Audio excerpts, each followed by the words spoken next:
10, 9, 8, 7, 6. Choose and pick the best one. 5, 4, 3, 2, 1. Select and make your first pick. 10, 9, 8, 7, 6. Choose and pick the best one. 5, 4, 3, 2, 1. Select and make your first pick. 10, 9, 8, 7, 6. Choose and pick the best one. 5, 4, 3, 2, 1.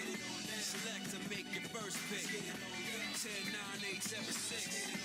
Choose and pick the best one. 5, 4, 3, 2, 1. Select and make your first pick. 10, 9, 8, 7, 6. Choose and pick the best one. 5, 4, 3, 2, 1. Select and make your first pick. 10, 9, 8, 7, 6. Choose and pick the best one. 5, 4, 3, 2, 1. Select and make your first pick. 10, 9, 8, 7, 6. Choose and pick the best one. 5, 4, 3, 2, 1. Select and make your first pick. 10, 9, 8, 7, 6.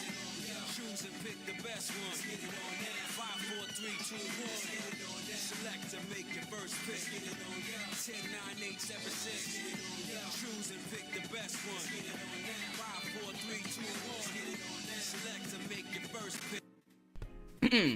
Alright, hello, good afternoon, good evening, ladies and gentlemen. It has been, it's pretty late tonight, but, we're gonna do this anyway.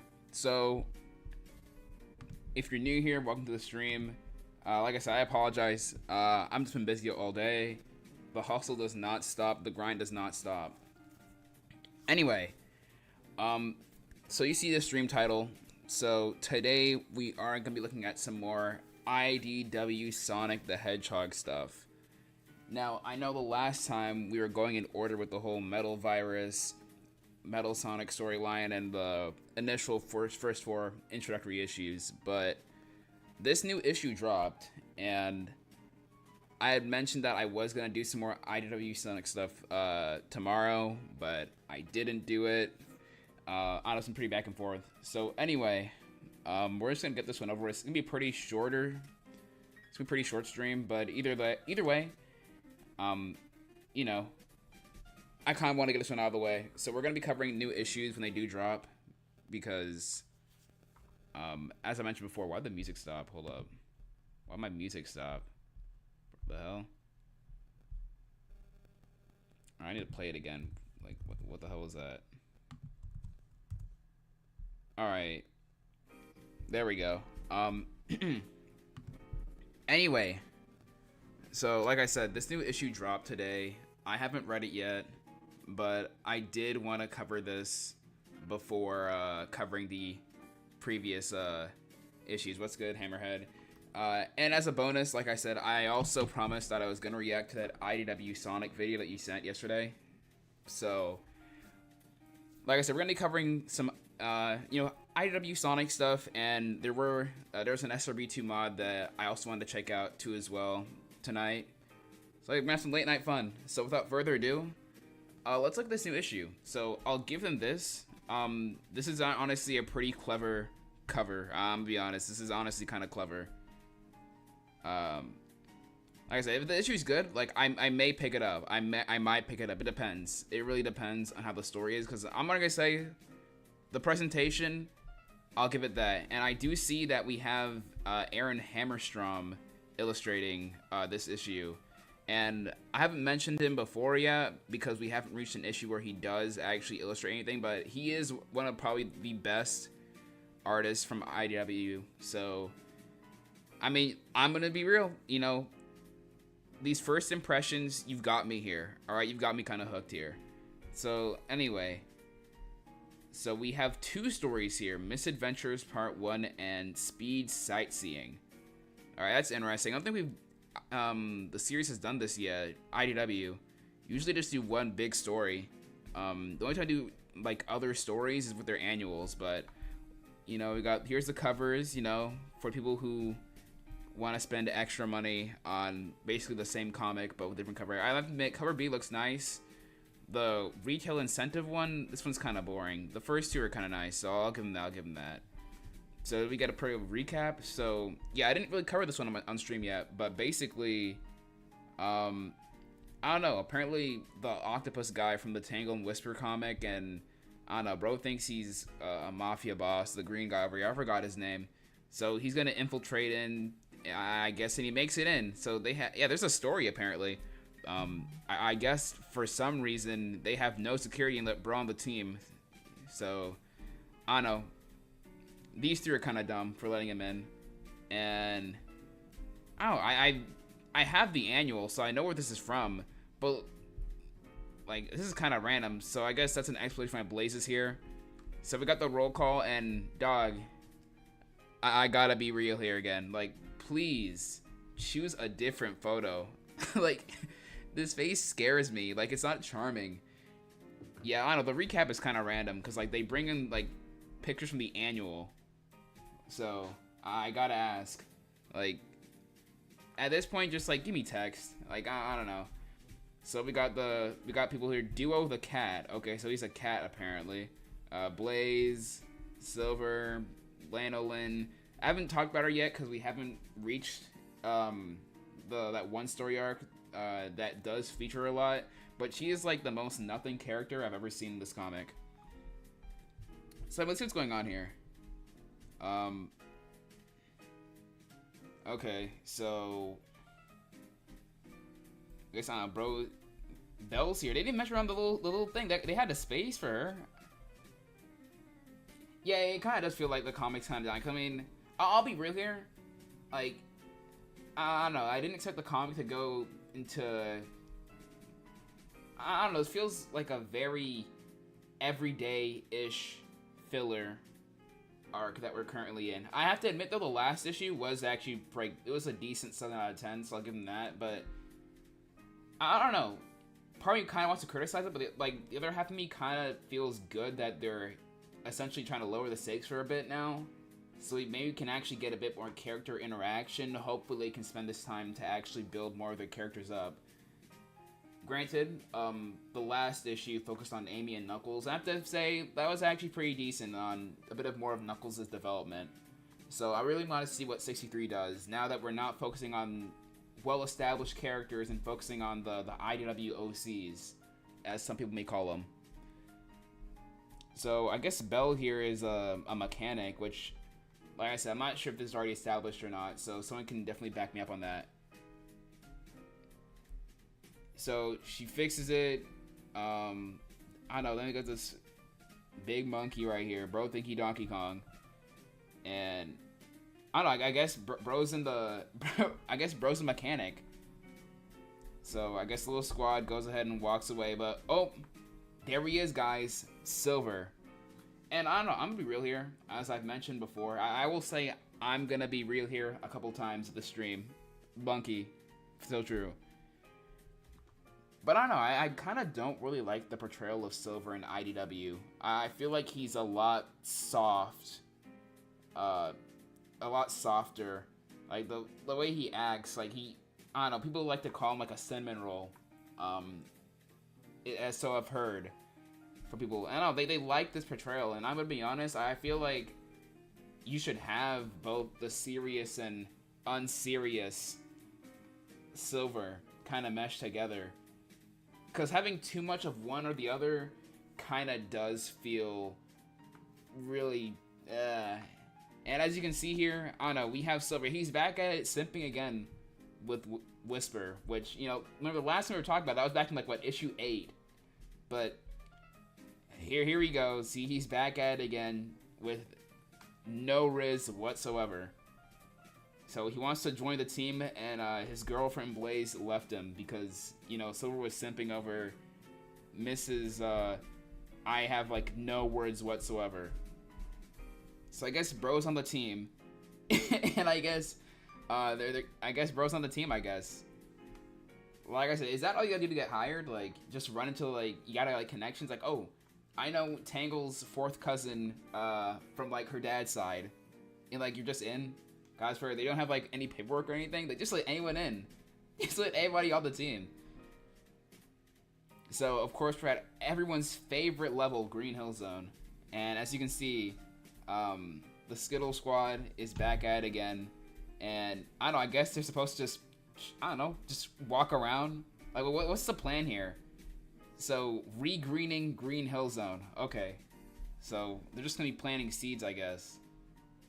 So, I don't know. I don't get... Lanolin is, people call her, like, the new Sally. Like, I don't know. We have, like, 2 generic women leader characters. Exactly. Like, my goodness. We do... It feels kind of redundant. But anyway, the little squad here... I don't know. So, communication, I guess. We're gonna see how this works out. That's the theme for this issue. So, Duo's like, man, this guy's haircut looks a lot like weed. I need to be careful because I might get high off of, I don't know, his hair particles. So he tries to be a friend, I guess. And, you know, Silver's like, man, you breathe air too? That's so cool. And he's like, oh, hey, I found your address on twitter.com. And he's like, oh, word?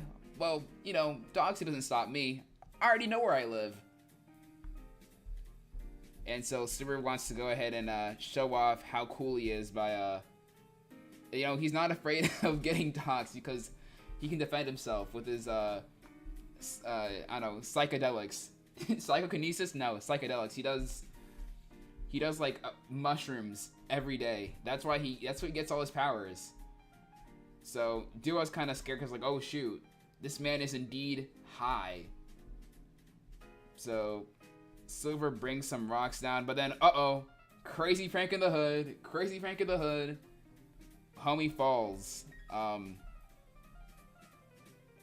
don't know, I guess bro just does some really dumb stuff. Exactly, Silver the type of guy who doesn't care about getting doxxed.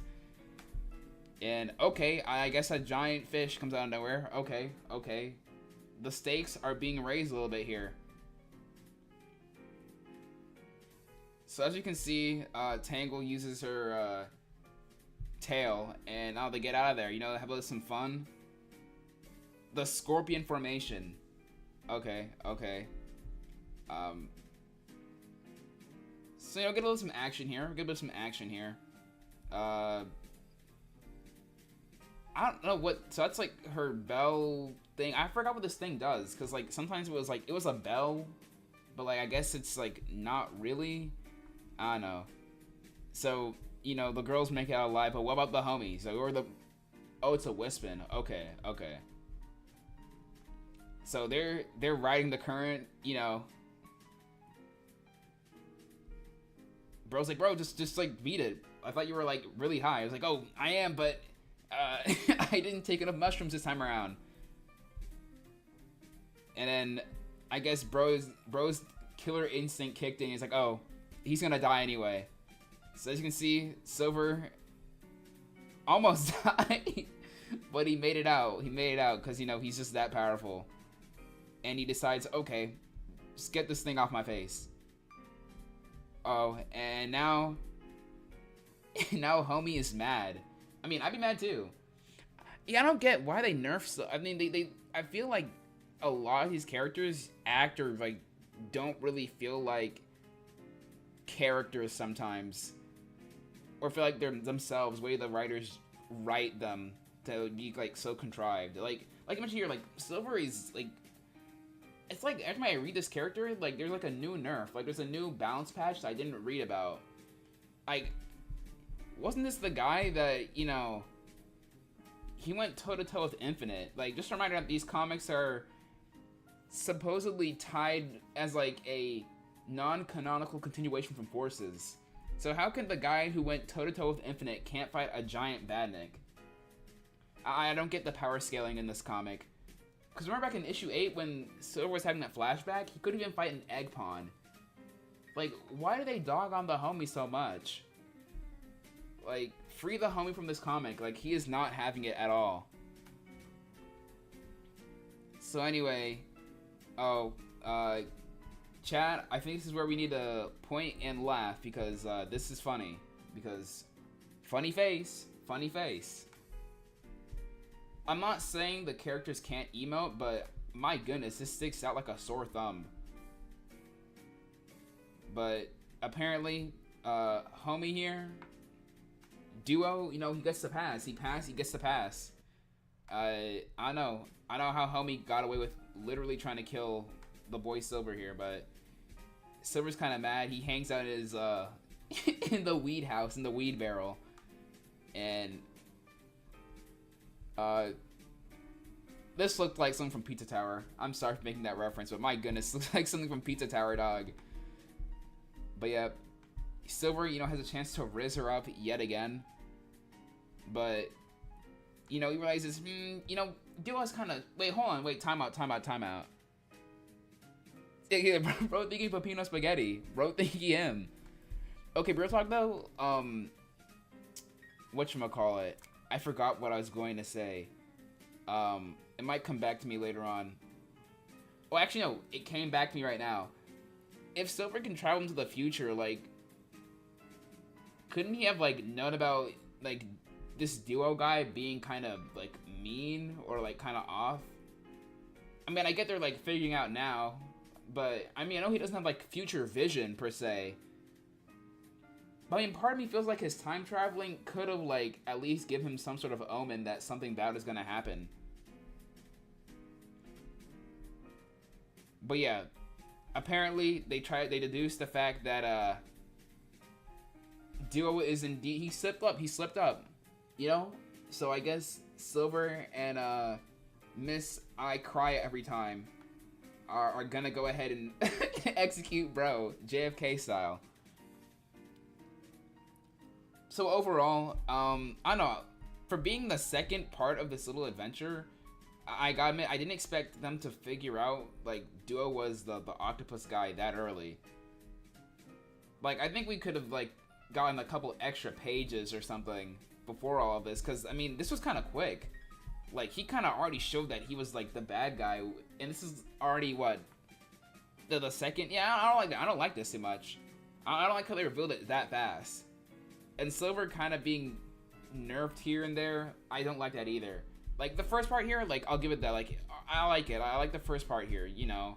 These characters actually interacting, not with, like, the fate of the world in their hands. I mean, I like this beginning part, right?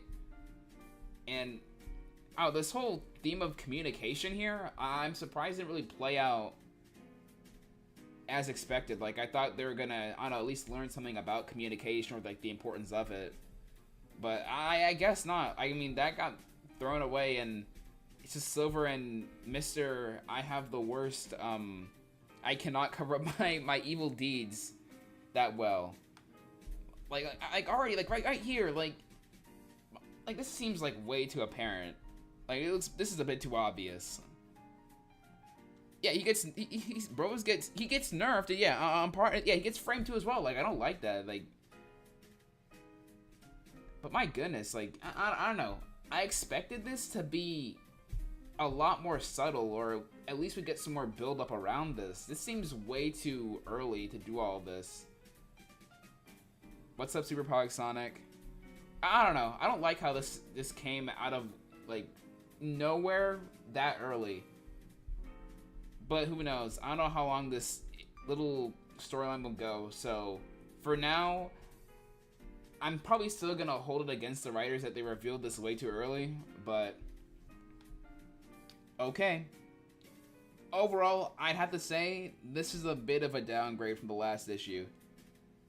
Exactly. I feel like Silver gets constantly dogged on throughout these comics.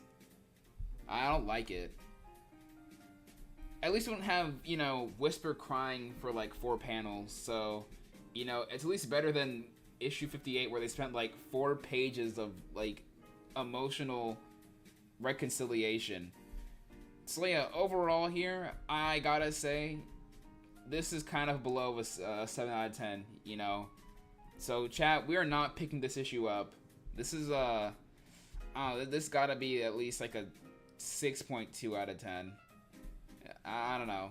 At least that's for the first story. Because hold on, we could redeem ourselves, because as I stated, this is indeed the first of 2 stories present in here.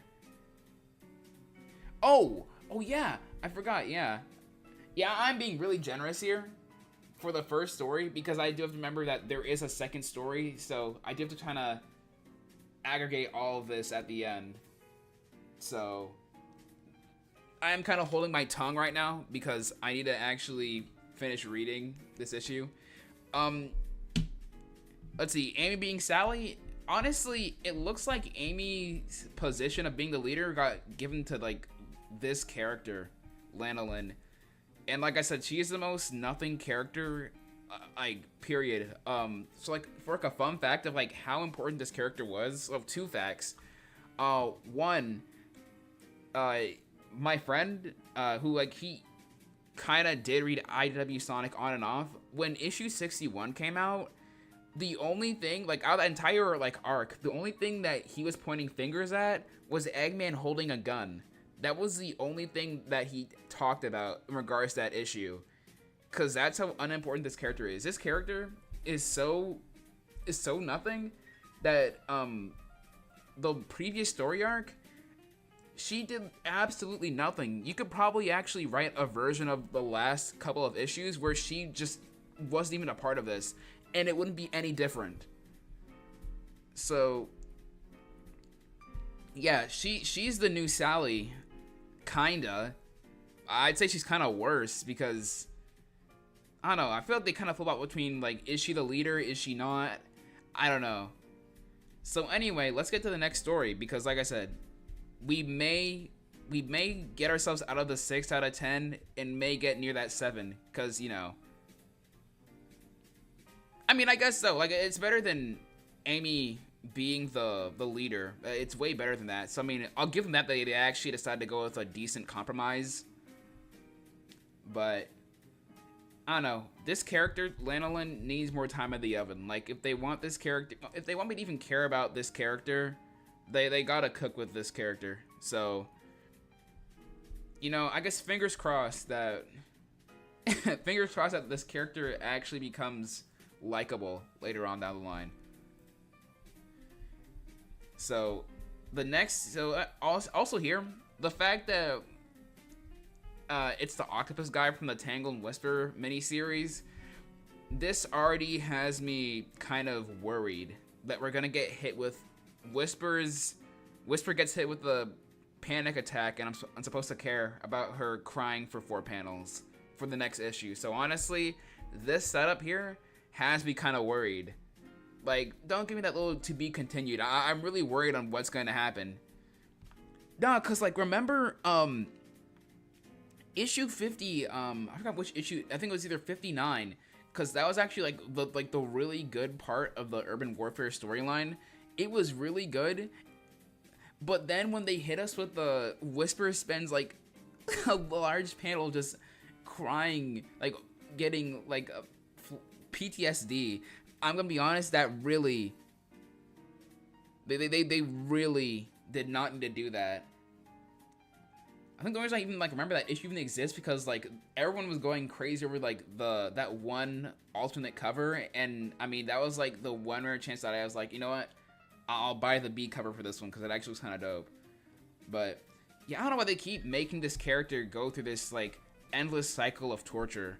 I don't like it, and I mean, if they do it again for the next issue, I'm gonna be real here, but I'm probably gonna just stop reading the story arc after that until we catch up to it with like the with the later rereads of this. But yeah, Surfer the Wolf, exactly. Might as well just change your name to that.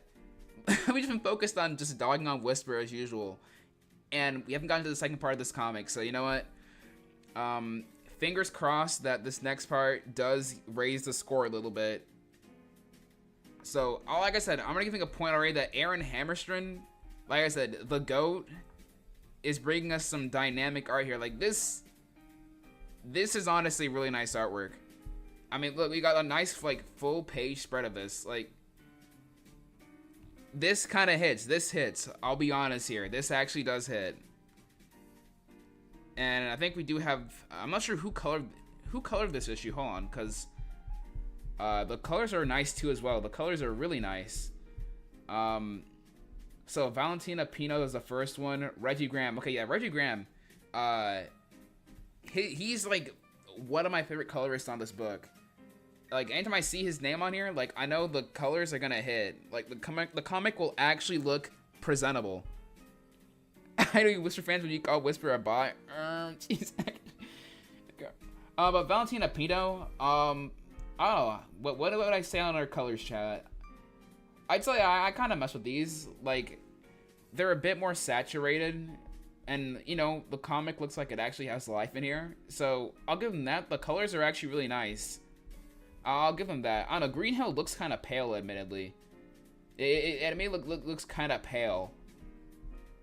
Like, that's why I kept saying, like, this first part actually seems kind of nice, and I feel like the colors also complement the casual vibe to the scene. But yeah, I don't know. Green Hill's kind of pale here, admittedly. The colors do kind of a miss here, but Reggie Graham and Aaron Hammerstrom, all right, go to collaboration. So I guess let's see what's going on. So I guess, yeah, Whisper is just an NPC, dog. At this point, I feel like she has only like 3 dialogue options every time she like even interacts with a single character in this cast. But anyway, it's those the ghost from that one Unleashed whatchamacallit, that one like short film. I don't know. Anyway, so I guess Sonic and Blaze are running around because, you know, Sonic the Hedgehog runs, and grass is indeed green. So I guess Sonic's trying to speed run through this entire little vacation because it's Sonic Rush 3. Chat, is this real? The first comic to sell 6 copies. Yeah. I think it's called Night of the Werehog. I think that's what it's called, if I recall correctly. So yeah, I guess we're just running through Spagonia. And alright, I guess they're gonna leave. Like, man, that was fun, but it's time to get the hell out of here, because the bus leaves in 5 minutes, so they gotta get out of the sewers. I gotta say, yeah, the sewers is the most scenic place to go to. Great job, Sonic. In conclusion, homie still has no riz. I mean, I do like the Sonic Rush inspired aesthetic here. Like the Hammerstein's art, I could look at this all day. Like, and considering the fact that Rush Adventure is one of my favorite Sonic games, I gotta admit, this does kind of hit. My bias is showing, and it's showing way too hard. So Sonic and Blaze, I guess Bro's here showing her Big Ben. But Blaze like, oh wow, looks great and all that, but I hate England. I don't like England. He's like, oh well, I heard you can get a ball of water in England. We should go ahead and grab one. But yeah, anyway. So yeah, why are there booby traps in the sewers? Is that where all of Spagonia's tax money is going to? Adding giant swinging axes in the sewers? So yeah, I guess Sonic's I don't know, Blaze is distracted. With Bengal fanboys also never acknowledge their OC flaws. Whisper and Tangle are terribly written OCs. So true. Remember, Chad, to make your character likable and emotionally deep, make sure to make them cry every 7 panels. If you don't do that, then I don't think your audience will know that your character is indeed sad. So take notes from Flynn and Stanley on how to write these characters. So yeah, I guess you know, Sonic really wanted to show Blaze that there is indeed more to life than Boston. But I don't know, I guess Bro's trying to be deep here. I guess we'll just read this real quick. So honestly, the Sonic X Blaze fans, you guys are gonna be eating pretty good for this. I mean, look at this. Like, I know this might be someone's like Discord profile picture with their e-girl. Like, I just know for a fact someone's gonna do that. But yeah, anyway, I don't know. Blaze is still struggling this whole, like, I'm a princess, and, you know, princesses have to, I don't know, enact laws. So what am I doing over here? I don't know. I don't get why Blaze is really insecure about all this, like, I'm a princess, but I should have vacations. I don't know. Let me see, what does Sonic say? What does Sonic say here? So, you saved the world and all that jazz. You've earned a well-earned vacation. I'm not paying for all this, though. I'm not paying for this vacation, by the way. I don't know. So I guess I guess this little story arc is Blaze is gonna essentially. I don't know. I guess she's gonna come out of her shell and stop being just princess mindset. I have to rule my kingdom 24/7. So you know what? I'll give him that. You know, that's an interesting thing to do with this character. Okay, so I guess Knuckles said something about the same thing. I read the annual. Like I said, that was actually a decent story in there too as well. The annuals are honestly probably like one of like the more consistently decent parts about the main series. Granted, it is a spin-off, but it does tie a lot more into the main series with their annuals. West Bengal is the #1 most infamous thing about Sonic IDW. More infamous than... Actually, yeah, I did hear about that. I don't know. Granted, I haven't read this comic the entire way, but I did see people talk about that one panel in issue 61, and I don't know. Maybe I'll discuss it in like another stream, or maybe when we get to that part after we get through like, all the main series stuff. Maybe we'll get an understanding on it. I don't know, but like that came out of nowhere. To be honest, as a person who hasn't read through the entire series yet, that kind of came out of nowhere. Like I didn't get that. So true, Telstek. So true. So yeah, I don't know. I guess this little story arc is gonna focus on Blaze essentially leaving that princess mindset and learning that in life, life is Roblox. So I don't know. I guess Sonic is trying to. I don't know. Bro thinks he has Riz. I don't think that the homie has Riz. All right, but anyway, they gotta. They're on Big Ben. They gotta get out of here. They're in England right now. So Sonic's like, man, England is not really that. It's not a great place. Y'all want to go somewhere else? And I don't know. I guess they're gonna go somewhere else. So I don't know. I guess this little side story is gonna be on Sonic and Blaze going on an adventure. Oh, she forgot that life is Roblox. Oh, but bro's kind of hungry, so. Oh, like I said, oh, this really does feel like bro has Riz. Exactly, like Sonic and Blaze commit federal crimes, the comic. Okay, but yeah, honestly, I'll give them this. The secondary story, I actually kind of vibe with. I like that they're building off of previous stuff from a previous comic. No way, IDW, real? So I'll give them that. Like, I'm glad they're actually building up on Blaze essentially letting loose and actually enjoying the world. My music stopped, so I gotta play the song again. Give me a second.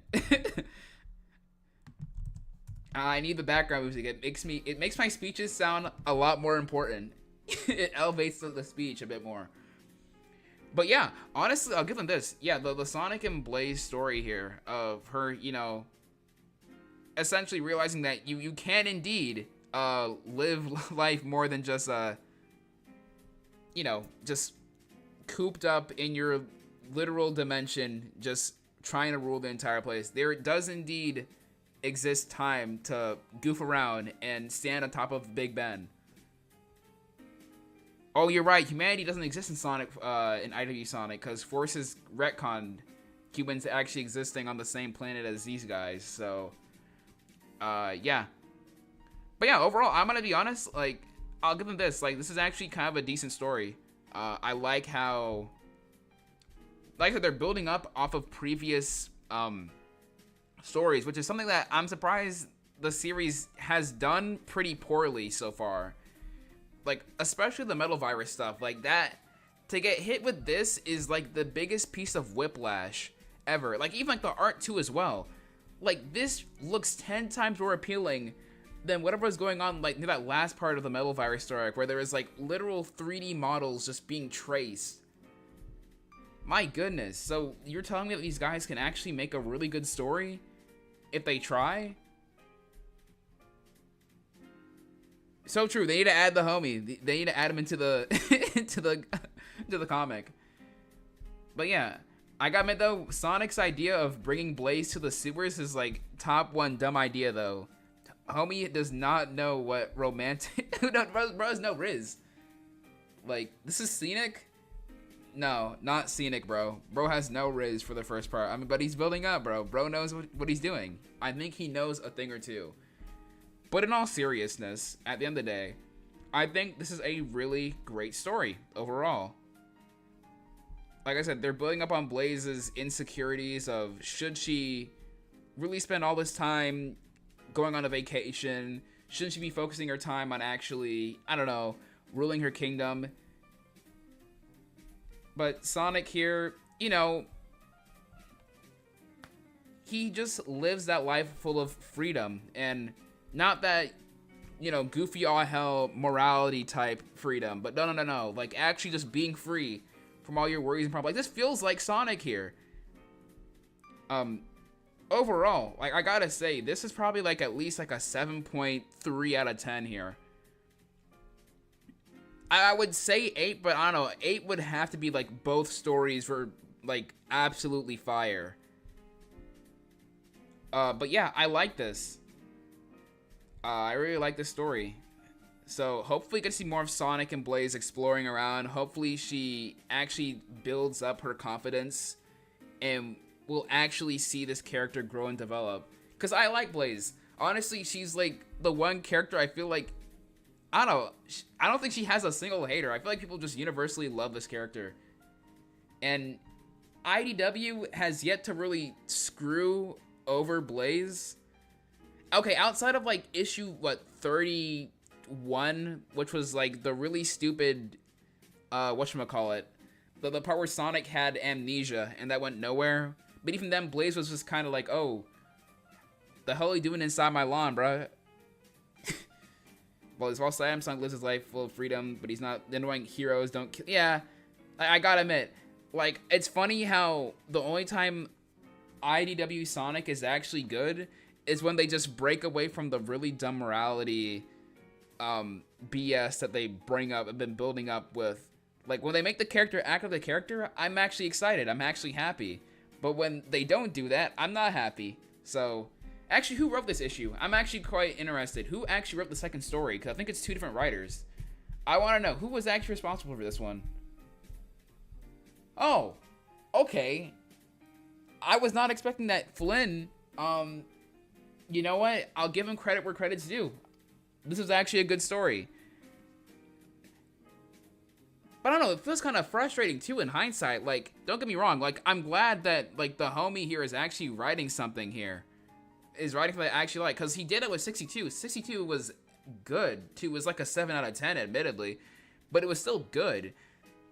But then it almost, I don't know, it kind of almost feels infuriating to a point too as well, because it kind of feels like when he decides to make action-centric, action-oriented stories, like, I don't know, he doesn't really cook with those stories. You know what I mean? Like, they feel kind of half-baked. They feel kind of generic. But they're like borderline monotonous, like the Metal Virus story. Like, that epitomizes to me that at its worst, like, a Flynn-centric action story, exactly, they feel raw. Like, they were not cooked. No ingredients whatsoever. It was left out for approximately 3 days. It's stale. Oh yeah, that is true there. The Guardian story, like, that was good, but honestly, I don't like how, yeah, she has, like, nobody to, like, fight anymore. I don't like that. It was a good story, but that beginning, like, what the hell? That came out of nowhere. Like, Captain Whisker is just gone, and that kind of sucks, because, like I said, Rush Adventure is, like, one of my favorite Sonic games. To see that essentially any sort of representation of that is essentially going to be gone from this comic makes me kind of sad. Like, I kind of die a little. Like, yeah, it helps kickstart a good story here. I gotta admit, we had to sacrifice Sonic Rush Adventure for this. So, I don't know. I'm not sure if it was actually a proper trade-off for this one. But yeah, so yeah, I'm surprised. Flynn, this is your second story with this, like, slice of life adventure here. I'll give him his. The character-centric stories, you know, I don't know, I might get banned if I say it. You know, this story, I'll give him this. I guess maybe just stick to the, like... Wait, he did? He made sure that Eggman and Nega stayed dead even though he can still build teleportation devices in where he last saw him, and his robots stayed dead even though they can be repaired like Metal Sonic. Exactly, it's a... Honestly, I don't know. I think Flynn is more of a 70-30 with his stories. I wouldn't say it's a 50-50 because, like I said, that would imply that, I don't know. I don't know, because, like, it doesn't really feel 50-50. Like, majority of his stories aren't really that good, to be honest. Like, 30% of the time, you'll get really good stuff. Like, the spin-off stuff that he actually does work on, with the exception of, I don't know, I've yet to read Bad Guys yet. I don't know, I've heard mixed opinions about that one. But outside of that, all the spin-off stuff is actually pretty good. And these slice of life stories here are actually pretty good too as well. But when he decides to go full-on action-oriented, bringing in morality, all of that, at that point, I stop reading. I stop reading. But yeah, overall, I don't know. I might pick this one up, low-key, because I'm a big Sonic Rush fan. So, you know, Flynn, you know, you kind of got me here with this one. I think this one was kind of a good one. So overall, I don't know. The first story was kind of above average, and this story here was above average. So, I don't know where to put this one on the grading scale. Like, I do think it deserves a little bit. Wait, it's not a 6 out of 10. It's not a 6 out of 10 for sure. But I don't know. I feel like a 7's a bit too generous here. Like, I kind of just want to hit him with a 7 out of 10 with this one. I feel like I'm giving a bit too much credit here, but my bias is really showing on this one. I really like the story. The second story was really good. It kind of did him with the... It's a 50-50, but I gotta say, the Sonic Rush points, you know, they do go a bit of a long way here. I haven't read Universe that much, but... yeah, I might need to check it out. But I don't know, I guess I'd say 7.1. I'm being a bit generous here, but a 7.1. I might pick this one up, low key. The presentation's there, the story is solid. Flynn knows what Flynn can write a story. Like, he can write a good story if he doesn't make it characters fight Eggman on a Tuesday afternoon type beat with like the last issue, the last story arc. So, and that cover is nice too. That cover is nice. So this is the rare chance that I give a story like a bit above a 7.3. 7.3. Okay, that's a bit too much. 7.1. 7.1. And plus, my goodness, this looks really nice. Jeez. This is a really nice cover. Like a nice panel right here. Dang. Yeah, I gotta admit, when like he tries to be dark, especially with the metal virus, like it is radiating other M vibes. It really does show. But you know, Flynn, you got me here with this one. So next month, we're gonna see this memeable cover right here. I don't know why they do memes like this. Like I said, like the cornball as hell faces and all that. I don't like the faces. I don't like them. And like make a whole cover a whole meme. Please tell me the B cover actually looks good. Because like, if by the rare chance this next issue is actually good, and I want to pick this up physically, I don't know. I don't want to hand the cashier one copy of IDW Sonic issue 64, please.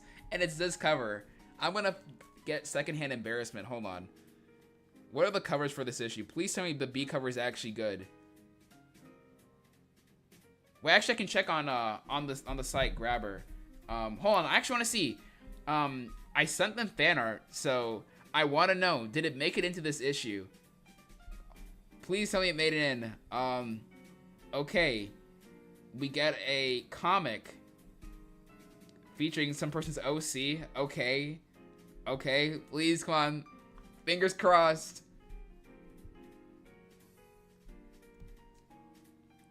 Chat. Wait, no way. Even they know. The fans know. Wait a minute. Deserves better. They know, ladies and gentlemen. They know. They know. Chat, I repeat, the IDW Sonic fans are self-aware. I think they know a thing or two. I repeat, they are becoming self-aware. They're becoming self-aware, bro. There's no way. They are self-aware. Free the homie Silver. He deserved better. They're aware, chat. I repeat, the fans are becoming aware. But yeah, I don't know. I sent them like the art at least like a month or two ago. So I really don't know if it's gonna actually be printed. It's the Surge and Kit fan art, by the way. So I'm not sure if they'll actually print it in like a Surge story or whatnot. I don't know. Surge and Kit are like the only characters that I actually like in this comic. They're not perfect. They're sure as hell not perfect at all. But they're like the rare chance of like a character that I actually like from this comic. So I really gotta wonder. Flynn, Stanley, Scourge with boobs. I'm gonna use that line sometime soon in the future for like a video or something. Okay, got Creator Corner, Valentina Pino. I'm not gonna read all this though. I don't know. I'm not reading all this. So yeah, the cover is. Oh, there is. Oh, word. Oh, what issue? Actually, we'll check the site because I think they upload covers and whatnot. But animated weird the awareness. I've low key actually wanted to like. I don't know. Maybe sometime in the future when I actually get back into actually animating. I don't know. Part of me actually wants to try to animate in a comic book-esque style sometime. Because like on the rare chance this comic and like previous Sonic comics actually do kind of hit, I kind of wonder how they look in a proper animated form. I might do that sometime in the future. There's one scene in particular I probably will show it later. Well, this main cover, this actually hits. The B cover, okay, this one looks good too as well. Dang. I think I'll pick up the main one though, because the fact they oriented the logo, the artists, whoever did this, they oriented the logo to the other side, and I haven't seen that done in a comic before. So I'll give them this one. Oh, the Rush Adventure Field though, this hits too as well. But there's no way in hell I'm gonna pick up 2 IDW Sonic comics. As much as I love the second story, I'm not buying 2 of these though. So I don't know. I'll probably just like roll a dice or something. Kit is basically, yeah, I'll be honest, like, I don't really like Kit that much. He's tolerable, but yeah. Good. Kit is basically evil Archie Tales with, you know, cryokinesis. While Tails with morality flip and personality flip. Good Tails is kind of brave, while evil Archie Tales and evil are evil cowards. Yeah. Yeah, no, Kit's kind of, Oh, this cover's kind of boring, low-key, this other one. Oh, I forgot. This is a thing. This is a thing, too, as well. Shoot. So we actually have to cover this one, too, as well the next time when this drops. So I guess this is coming out late August, so maybe, like, next week or next week. I don't know. But I forgot. This is also a thing, too, as well. Geez. I forgot about that. So, I don't know. We might need to talk about this one, too, as well. Okay, this is a really good story. Scrapnik Island is like the one story where I've seen the biggest IDW Sonic fans and biggest haters have come to agree that this is actually probably the best thing that's come out of this comic. I have issues 1, 3, and 4 of this. I don't have the second issue, so I don't know. I don't pick these up. I have like the separate issues. I don't know. Maybe I might need to do like a whole like collection showcase or something. I don't know. So I mentioned a couple things. Let's address a couple things first. So I wanted to actually see the other covers for like the next issue. I want to see what the other covers for that are. The Surge cover, well, the Surge story that Hammerhead mentioned, and that panel that I wanted to show that I might want to try to animate. So I like this part here. Grabber's a really nice site because you can go to like little like news section right here, you can see what we got here for Sonic News. So we got the 900th adventure, 66, 65. This is a really nice site for all things Sonic comic stuff. I might actually make an account on here. So let's see. 64. So this is the comic that I was kind of interested in. I want to see what are the other covers. Yeah, connecting covers. So the first cover here, like I said, I don't know. This doesn't really hit that hard. Let's see. I don't know. That cover is not that great either. The B cover is not really that nice either. Okay, the RI cover kind of hits, but I don't think there's a single comic shop in my area that actually carries the RI covers. So it's I don't know. It's either the meme cover or the really generic cover. I don't know. I don't know, chat. I'm gonna pray the story is really bad so I don't have to pick this one up. I'll be honest. Because unless I find the other cover here, come on, man. Hold on. Sorry to homie right here. I love how Sega references memes. I don't know, chat. Like I said, when they reference memes, it's really corny, bro. Bro, I wish I could get some of the RI covers. I think I only have like 2. I have one for like issue 35. And then issue 58, which was kind of on accident because they had issue 58 early. And I didn't know about the other covers because I don't know how RI cover, like the whole extra covers things kind of confuses me sometimes. So apparently the RI covers, so the reason why some of these actually do appear in certain shops is that if they fill in a certain amount of orders, they get these covers too. But on top of that, the RI covers cost more, like twice as much. Yeah, I don't know, man. It was really confusing. So really at the end of the day, I don't know, man. So I don't see the Surge issue on here. I see issue 65, issue 66. The 900 adventure. This is probably the one that I'm gonna definitely pick up because I heard Nigel Kitching, the guy who wrote for the Fleetway Sonic comics, he's writing a story. The Scrapnik Island guy, he's writing a story too as well. And for some reason, Aaron Hammerstrom is writing one. The artist that we were just talking about, apparently he's writing a story. Let's see the covers though. Let's see the covers. Hold on. Let's look at the covers real quick. So yeah, Tracy Yardley, he's doing one here based off of Sonic 1. I like this one, kind of basic, but I mess with it. Yuji Uekawa, which, I'm gonna be honest, modern Uekawa stuff does not hit at all. Like, I think it would be kind of cool to have this, like, for sure, but, man, I don't know. Like, I have a couple of, like, Spaziante, covers and some of the comics that I have, and I gotta say, I'm surprised they didn't let him like just cook one of these up, because I don't know, Uekawa stuff comes off as kind of stiff here. Like, this is the most awkward Spider-Verse. He wanna be Miles Morales. Like, bro, thinking Miles Morales with this one. Spaz is so good.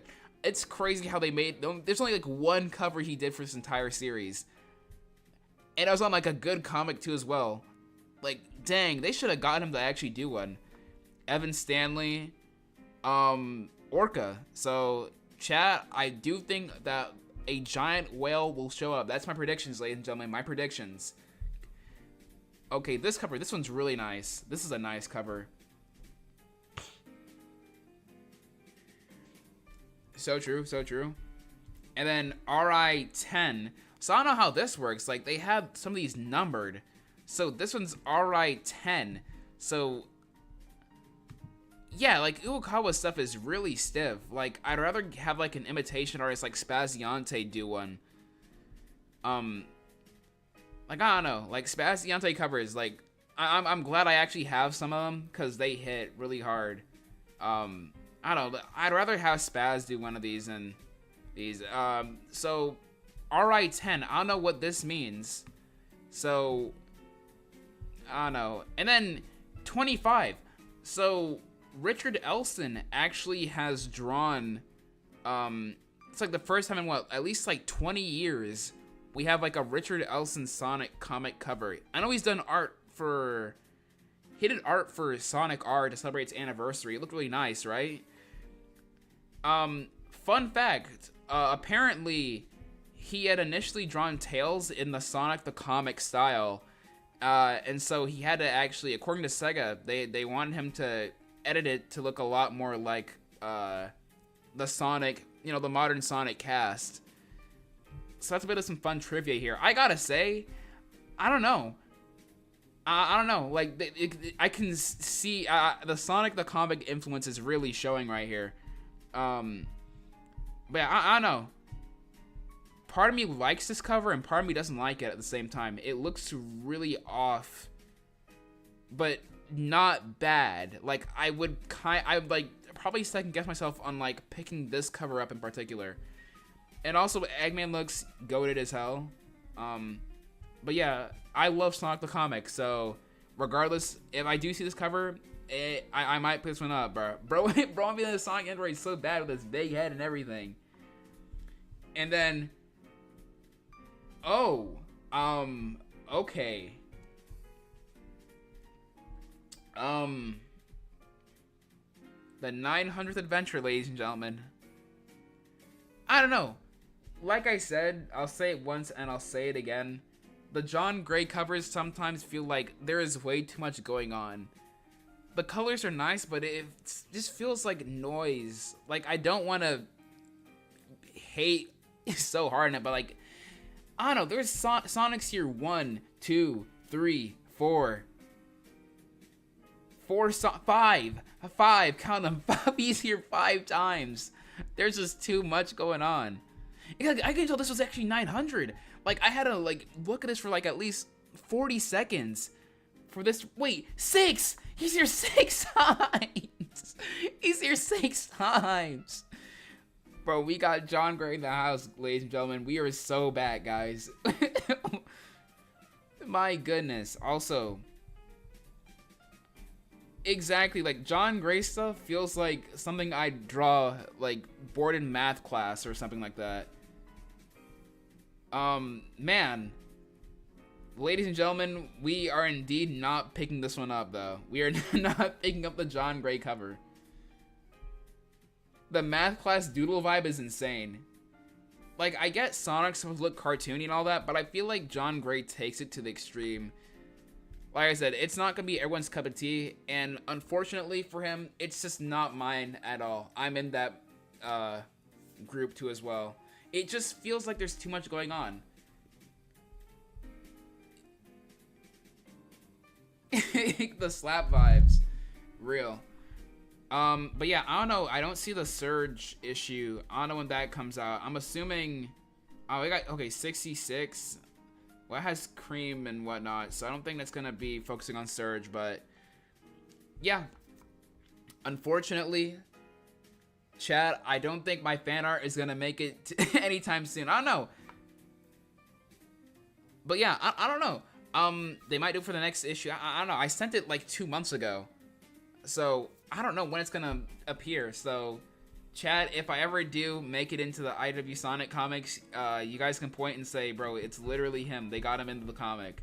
Ian Flynn, hire me. I can draw Sonic characters. Praying that they put me in the comic. That would go so hard. That'd be probably the most ironic thing too as well. Having a person who's critiqued this comic so hard get into the comic itself in the fan art section be the biggest piece of irony I would ever see. That'd be so funny. Anyway, though, I mentioned that I kind of do want to, I don't know, maybe for like animation tests. Like, I saw 59. This was actually like a decent issue. Out of like all the issues in like this story arc, this is actually probably the best one. There was one section that went so hard. The art was really good too as well. I'll give them that. The art was really nice, but there was this part of the comic. Where is it? Shadow's whole chaos control.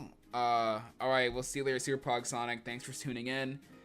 I don't know, I kind of want to animate something along the lines of this is probably like the scene that people were talking about. It went hard. I'll give them that. When the artists know how to cook, see, this is a whole meal. This is a whole buffet. If the comic looked like this, at least 90% of the time, like even at least 70% at best, like I'd be picking these up low key.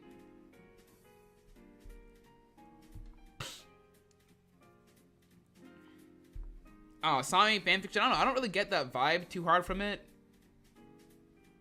I don't know. I honestly, I don't get that vibe from the comic. Oh yeah, I could definitely, yeah, keyframing, inverted colors, motion blur. I can probably do directional blur background.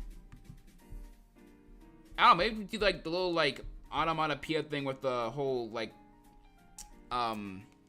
words and everything. Yeah, you could probably pull this off. I don't know. I've been wanting to low-key get into reanimating stuff kind of like this. Grando, the Jazzverse Sonic figure, I've yet to find one. You know what happened? Yesterday, apparently, there was one on Mercari for like $20, and I missed out on it. It looked kind of musty, I'm not gonna lie. But I missed out on it, and I kind of feel mad about it. Low-key. But, yeah. Fiona Amy that way because he's in the Sonic Club. He also wrote that Fiona slaps tails, that Fiona won't get in the way of Archie, Sonic. Yeah, I'll be honest. Flynn turning Fiona evil was kind of a really dumb move. That never sat right with me at all. It never did. I don't get the whole characters going evil, and then that happens. So I know a guy. Word? Well, he needs to list his stuff ASAP. Because I saw prices on Mercari, $200 for a 3.5-inch figure. Like, no. They're never gonna get that money off of me, dog. But anyway, we've spent quite a bit of time on this new issue. So, someone in the server, Hammerhead, had sent me a video called The Philosophy of IDW Sonic. IDW Sonic, of course. You know, the GOAT. The one that people really like. You know, the one that, you know, we all love that Sonic in in here, right? So, we're gonna actually react to the video. So, like I said, I have not seen it. This is gonna be fully my live reaction. As usual, as every YouTuber has to say, please do not harass this guy. I do not condone harassment, unless it is indeed for trolling purposes. But yeah, so apparently he released this 2 months ago, which is actually kind of funny because 2 months ago I released this video. So I'm kind of interested to see what the other side says about the characterization of IDW Sonic. That's actually really funny. That's funny that the fact that these two videos released like 2 months ago. That's funny. That's funny. This is gonna be crazy. Considering the fact that I made basically the complete opposite video. So this is, I guess, what if I liked IDW Sonic? Let's see what these guys say. Well, this guy, Ranny. Like I said, no hate. Do not harass this guy. This is just clearly for entertainment purposes, and, you know, maybe I'll understand the character a bit more. I'll see what happens. So as is indeed, you know, spoiler warning, you know, if you have not read any of this stuff, click off the video or close your eyes. All right, let's get into it. I have a question for you. Would you rather be free or would you rather be happy? Okay. I've been mulling over this for a little while now, and like me, I'm sure many of you can quickly see how this question is faulty. Answering can lend itself to black and white thinking and can fail to take into account the nuances. I'd be happy. But I do think there's some truth to this question. It seems that happiness and freedom are often pitted against each other. On the surface, they're both considered positives, but like magnets of the same force, they repel one another. Man has struggled to answer this riddle of the soul, so maybe we shouldn't look to man, but instead a hedgehog? I'm sorry, guys. I know okay. this is cringe, but you know what? Actually, Self-aware? I don't have an excuse. This video's fun. For me, at least. Out of the volumes of literary works that have dived into this mystery, who would have thought that the Sonic comics would be among them? Sonic has an... I don't know, bro. That's a bit too much. Like, bro legit just said, Sonic the Hedgehog is going to answer life's biggest question. How do you achieve happiness in such... I don't know, bro. I don't think Sonic the Hedgehog will explain that one for me, but you know what? I'm gonna let you keep talking. Answer to this question, and many people are not happy with it. So in this video, wait, I'm that person. I'm not happy. And its potential consequences. In issue 50 of the Sonic IDW series, you find our hero Sonic in an intense battle with another speedster, Surge. But this fight is more than just a battle of speed or power. It's a clashing of ideologies. For Surge, this fight is a duel to the death. But for Sonic, it seems like this battle is just a game. Surge asks Sonic how he could treat this fight so flippantly. Sonic tells her that he's been down this road plenty of times before. Okay, real talk though, like I know like Sonic has mentioned like he's been through all this, but I don't like how it was like so disrespectful to at the same time. Like look at the panel to the bottom right here. Yeah, I've gotten used to those fights. He treats Surge's whole, you know, mental fragility as a shtick. I don't know. I don't really like that. The disrespect is crazy. Like I don't really like that. Let's continue though. The world has wronged me, so I'm gonna destroy it shtick has grown mundane for the Hedgehog. Hearing this, Surge tells Sonic to just end it. This is code for kill me. In Surge's mind, she's like, well, I'm clearly a threat to you and those you care about. Why don't you just kill me and be done with it? Why create this unnecessary risk of keeping me alive? So here's where things get interesting. Sonic tells her that he's not going to do that. Instead, he's going to give her a chance to amend her ways, and then proceeds to give a whole spiel on the reason why. I live for the moment. I want to see the world. I'm not reading all that though. I'm not reading all that though. I legit pulled this I pulled this exact same frame in my video, and I had the exact same response. I'm not reading all that, but chat, it'd be funny if I put this on 2x speed, so it sounds like one of those hood irony videos. So we're gonna just do that for just a little bit here, because I've already read it. If you really want me to, if you want to, like, you know, digest all that, and I paused it for you guys to read the Pledge of Allegiance. I pledge allegiance to the flag of the United States of America and to the republic for which it stands, one nation, under God, indivisible, with liberty and justice for all. There you go, guys. I read the speech, ladies and gentlemen. But here, hood irony, funny.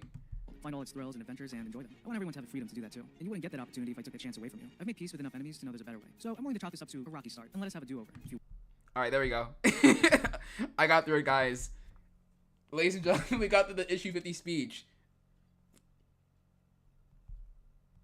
Sonic being an anarchist. How is Sonic an anarchist when his friend Rouge exists? Real? Bro's onto something? Surge hears Sonic's monologue and thinks it's pretty stupid. She says, I mean, it is. In that case, I'm gonna use my freedom to destroy you and everyone and everything. Sonic's okay, yeah. You have the right to do that, but I also have the right to stop you. For Sonic, Surge's actions will lead to the freedom of others being taken away. But wait a minute, though. Hold on a second, chat. But didn't Metal Sonic, you know, a robot that clearly showed that he was loyal to Eggman, you know, Sonic let him get free, right? But apparently he can't use his freedom the way he wants to, only under Sonic's definition. So isn't that kind of contradictory? So Sonic's like, oh, yes, you can have freedom, but hold on. If you use that freedom, if I let you go, you know, do your own thing, I gotta stop you from doing it. I don't know. It seems really contradictory. Like, it sounds like it should be black and white, but then comes the question, so to what extent, or who's allowed to be free or not? And then when you even put that in the question, who should be free and who shouldn't, then that comes to the question on, like, is that even freedom at all? at the end of the day, like, I don't know. They want to paint it as pretty simple, but you're opening a can of worms that you can't close at the end of the day. So, I mean, like I said, I say this one in my video too as well, but I want to see how he explains this, because, you know, like I said, it sounds simple right here. Be free, but if you use that freedom against other people, then I gotta stop you. Is that really freedom?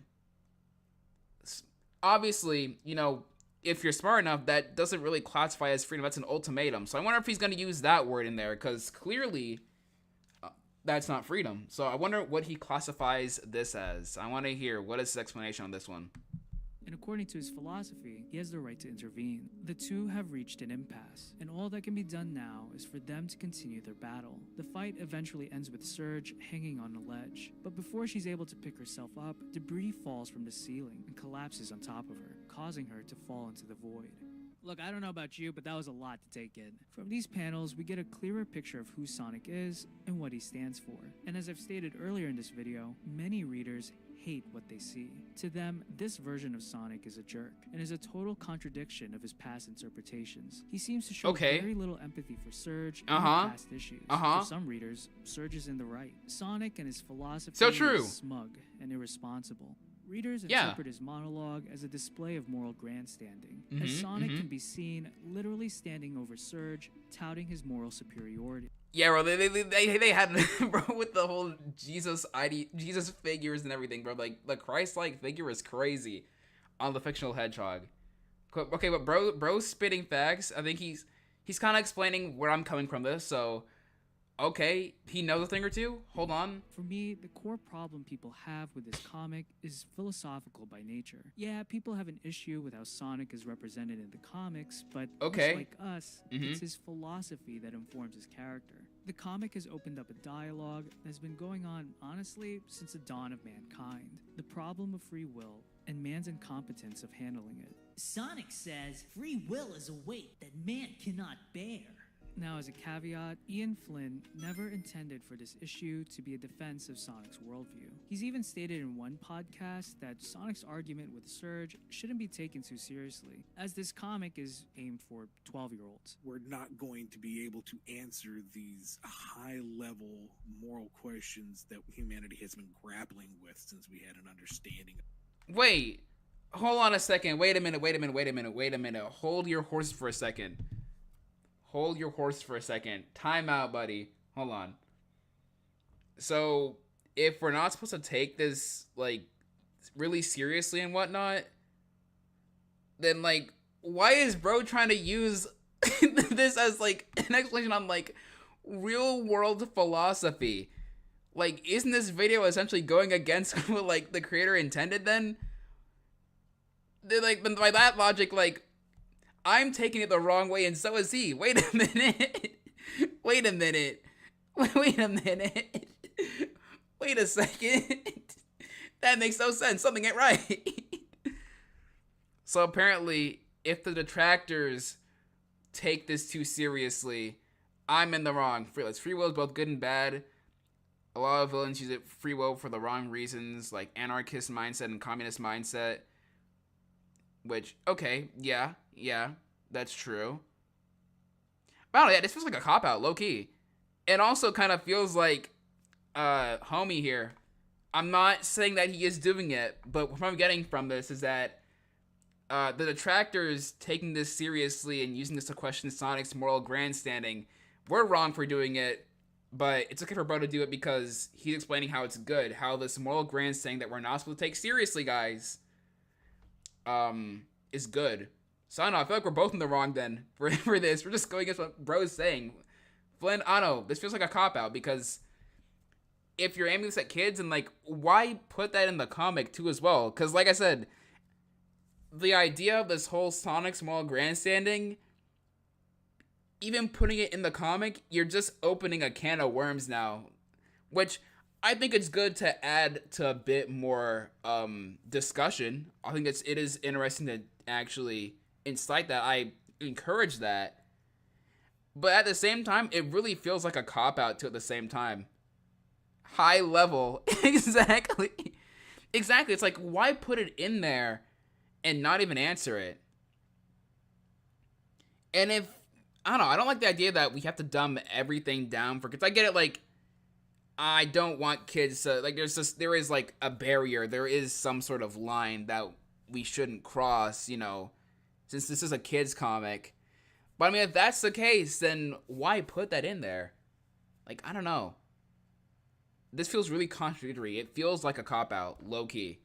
But I'm gonna let bro talk, alright? I want to see how it's okay for him to take it seriously, because Sonic's philosophy is right. Let's continue this. Let's continue this. Morality to begin with. In a Sonic book, this is introductory level.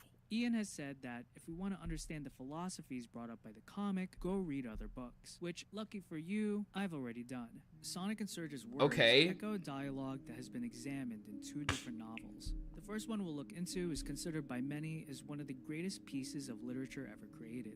The Brothers Karamazov by Fyodor Dostoevsky. The specific chapter we'll look into is no way. the best chapter of the book. No way, bro. Bring up other books. As the name Okay. implies, the Grand Inquisitor is grand in its scope and Alright. what ideas it tries to explore. Like I said, I'm gonna let bro continue talking. Like, I don't know. You hit me with, do not read this comic, bro. Just read a philosophy book. Okay, bro. Okay. I was not expecting that, but okay. I'm gonna let him cook. I'm gonna let him talk. This chapter is so dense with meaning that scholars continue to unearth new lessons from its depth. And we're not gonna do that. We don't have the time, and honestly, I don't think I have the brain power to do so. My goal is to give a basic summary of the chapter, its themes, and how these themes relate to Sonic and Surge. Look, I know. Like I said, I don't get it. Like, you bring up the argument that, oh, we're not supposed to question this whole morality thing because it's a kid's book. And then now decide, okay, I'm going to bring up the morality in a kid's book. But it's okay, though, 'cause I'm going to use literal philosophical books inside here. Like, this feels kind of contradictory in the first place. I don't know, bro. I don't know. Like I said, this opens a can of worms. We aren't supposed to take it seriously, but here we are. But, like I said, I want to hear what he says about this, because I have never heard someone bring this up, ever. So I'm not going to interrupt until he finishes his part.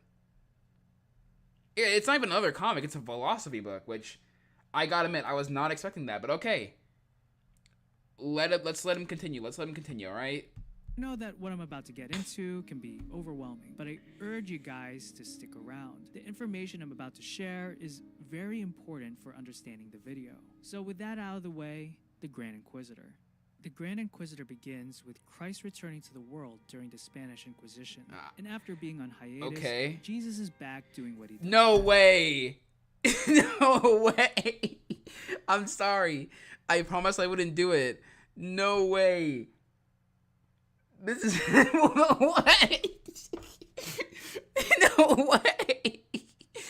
This is crazy! No way! There's no way, dog. No way. I'm kind of lightheaded, bro. I'm laughing. Bro brought Jesus into this. Okay. I'm gonna let bro continue. I did not expect to hear the words Jesus Christ and Sonic the Hedgehog in the same video, but here we are. I think I could have died. I could die tonight, and I feel like I finally lived life. I think we've hit the peak right here. We've hit peak. Okay.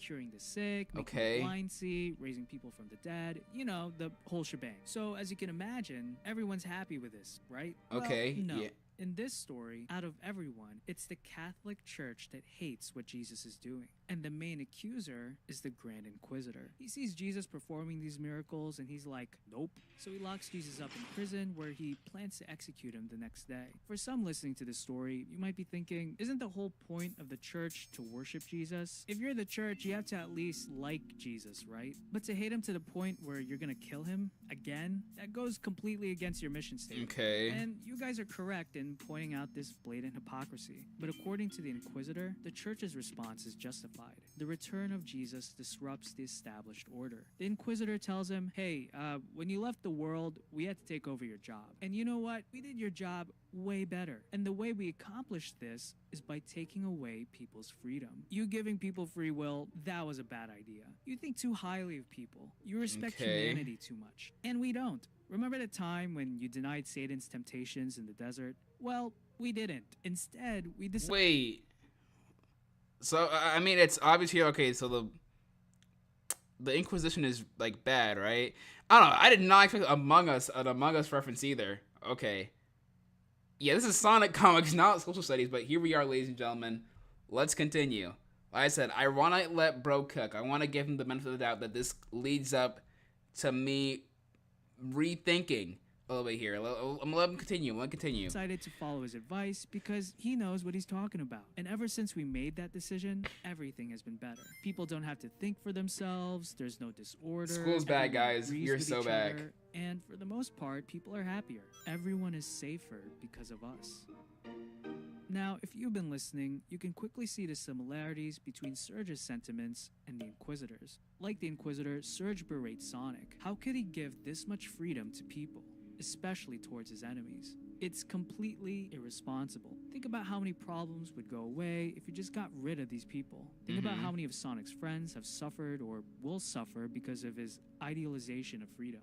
To Sonic, a person's freedom is sacred and shouldn't be violated, no matter who they are. And this philosophy is very fitting for the character. Like him, freedom is dangerous and it's wild. I mean, think about it practically. Free will can easily lead into disorder. And True. chaos. Free will gives you the power to do great good or great evil, but many will choose the latter.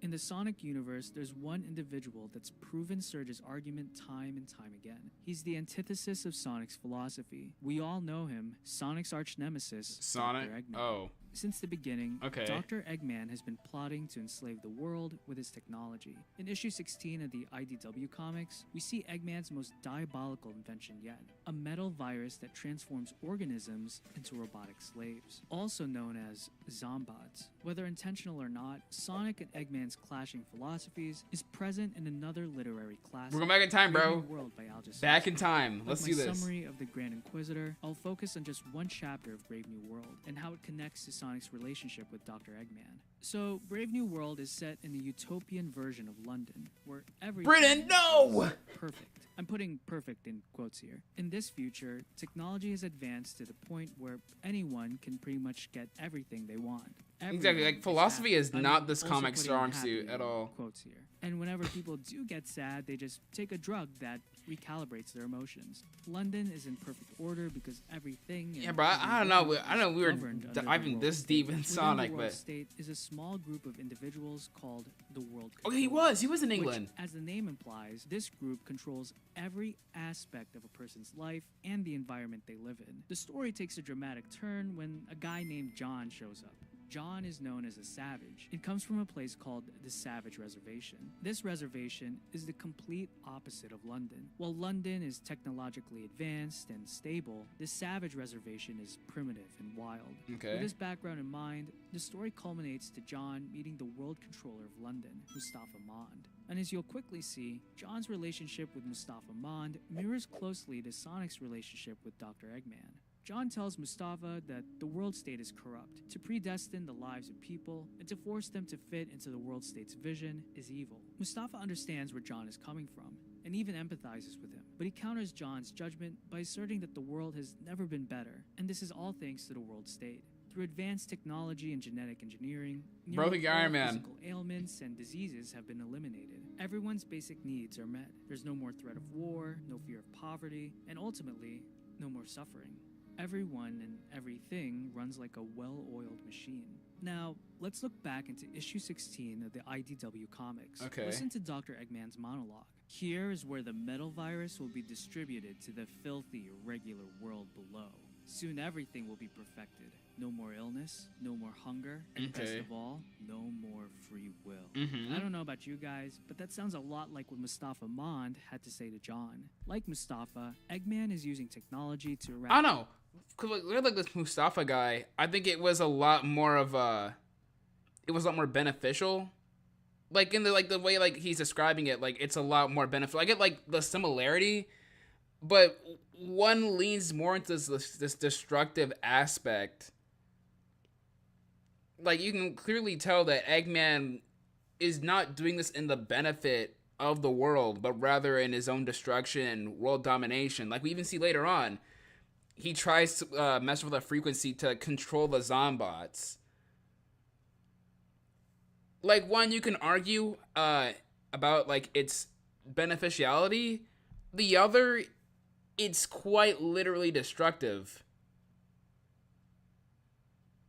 Like, there's a clear difference. I get the similarity, but you can see one leans on to a much more beneficial utopia, while the other leans to a much more destructive aspect of this. I'm gonna let me continue. Hunger, illness, and inequality, all at the cost of ridding free will. In a way, I think Sonic wants what Eggman wants. They both have a desire for harmony, but Eggman and Sonic's visions of the world come at a cost. For the Doctor, it's the erasure of free will. Eggman stamping out a person's freedom will accomplish harmony, but it's hollow. And I think deep down, we all know this act infringes something sacred within us. For Sonic, harmony comes at the cost of suffering. His vision for the world isn't safety or comfort, but for everyone's right to live life to the fullest. But it's kind of ironic too as well though, because in a way for him to accomplish that world of free will, he also has to trample on the decisions of others and their free will.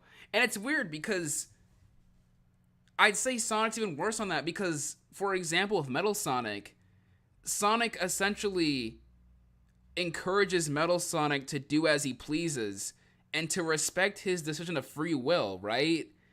But yet the moment where Metal Sonic essentially does what Sonic encourages, and that's to, you know, have free will and respect his decision, even if the decision goes against his ideology, he gets mad at that. He wants Metal Sonic to change. He wants to force this change. He wants to force this free will.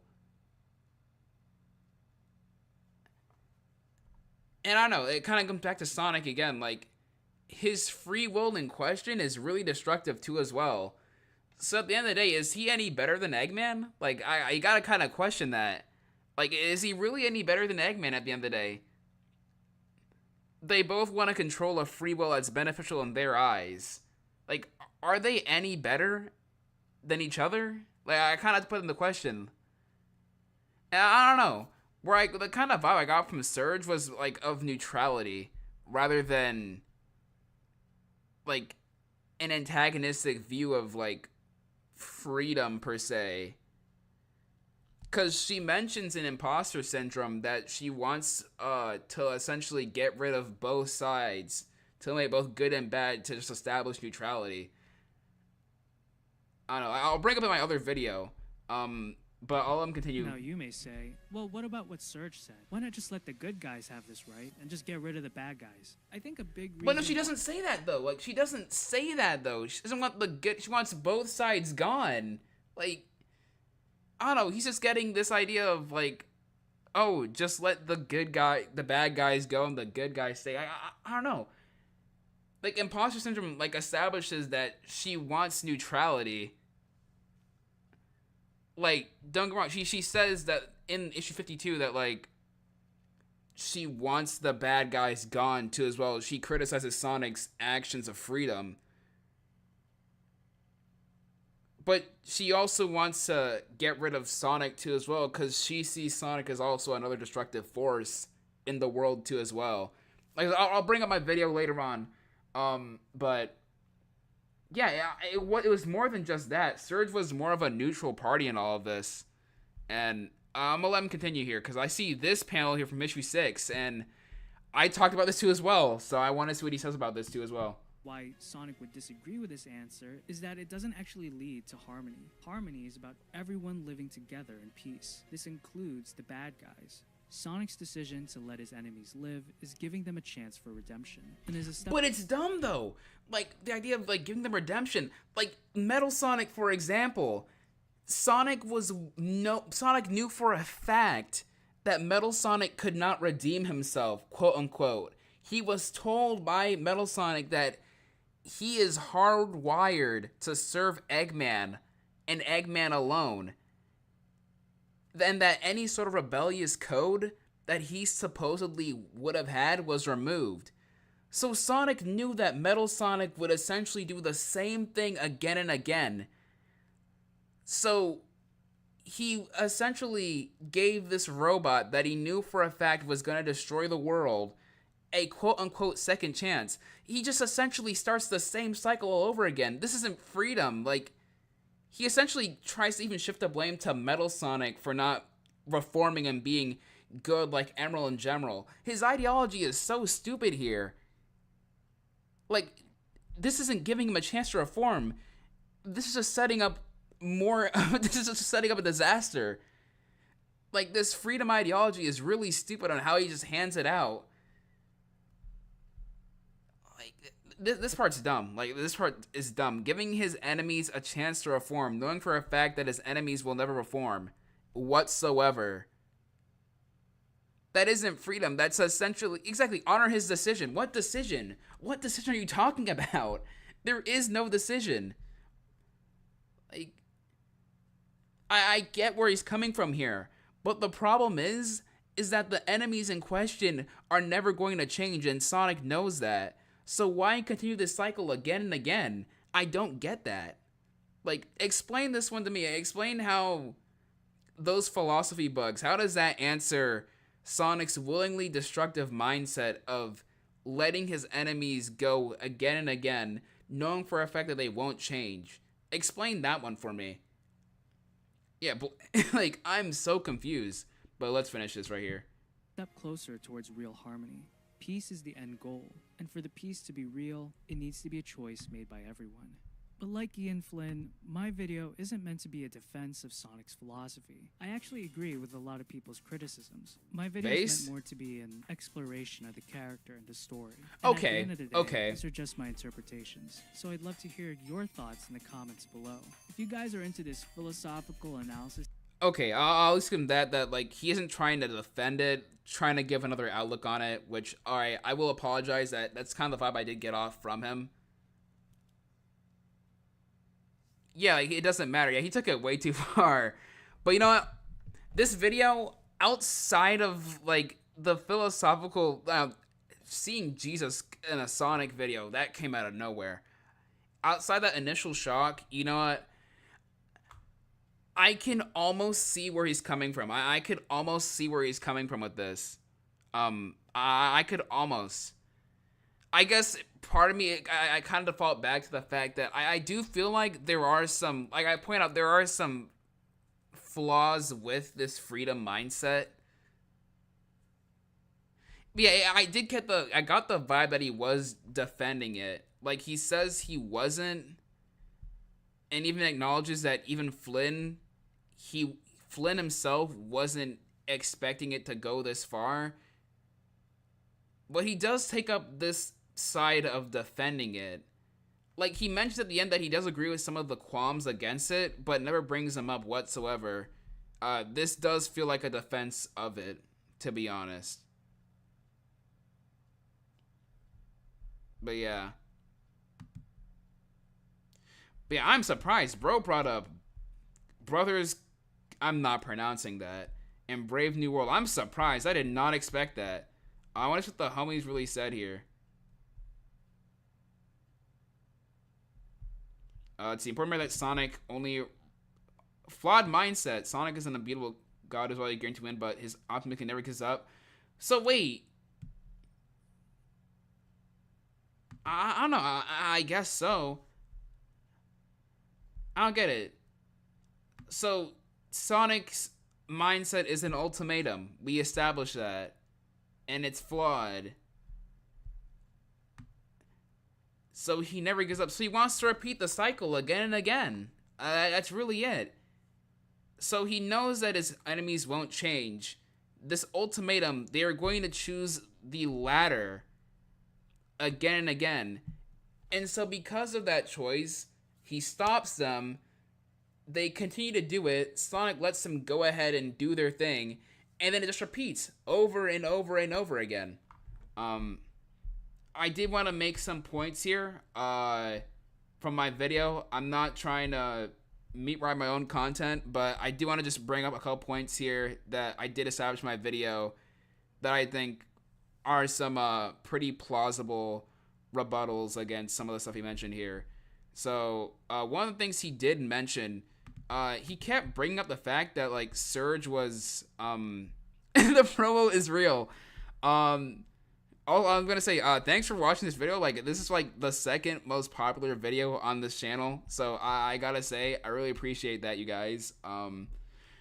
But yeah, I wanted to bring up some of the stuff here. So SRB2, yeah, I'll hop on SRB2 in a bit. I promise. So he kept bringing up Surge, and how he interpreted was the fact that apparently Surge's entire mindset was essentially, oh, just get rid of the bad guys and, you know, do your thing, which that is true. She did say that. Like, she criticizes him for that, but also brings up like this mention of neutrality. Where's the part? I also want to play this. I'm just gonna play the introduction because this was really funny. I don't know. Oh, Nightbot is really dumb. Don't listen to Nightbot. Nightbot is really stupid. Let me just get to this part. I don't know. I like just editing random stuff. The Low Tier God part too as well. That was funny as hell. But let me show you the part in question. Starline's newest cybernetic tag team duo. Stryster, shut up, bro. Take down Sonic and friends once and for all. After learning about their checkered past and the lives they no longer had, Surge and Kit planned. She says this. No more heroes and no more villains. This section right here, like, she brings up the fact that, oh, she's a neutral party in all of this. Like, she criticizes Sonic and the villains too as well. Like, she says, oh, they should have taken him out and she wouldn't have been made. But she lets him keep going away with all of this. And then with Metal Sonic, I brought up the issue with letting him just essentially do his thing, right here.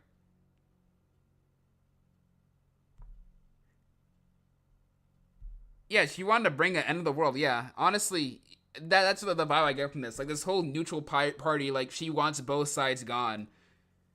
Animated comics. Honestly, I like low-key, I don't know, I had the idea at one point to kind of do a comic dubs. That's why part of the video does have like literal comic dub sections in it.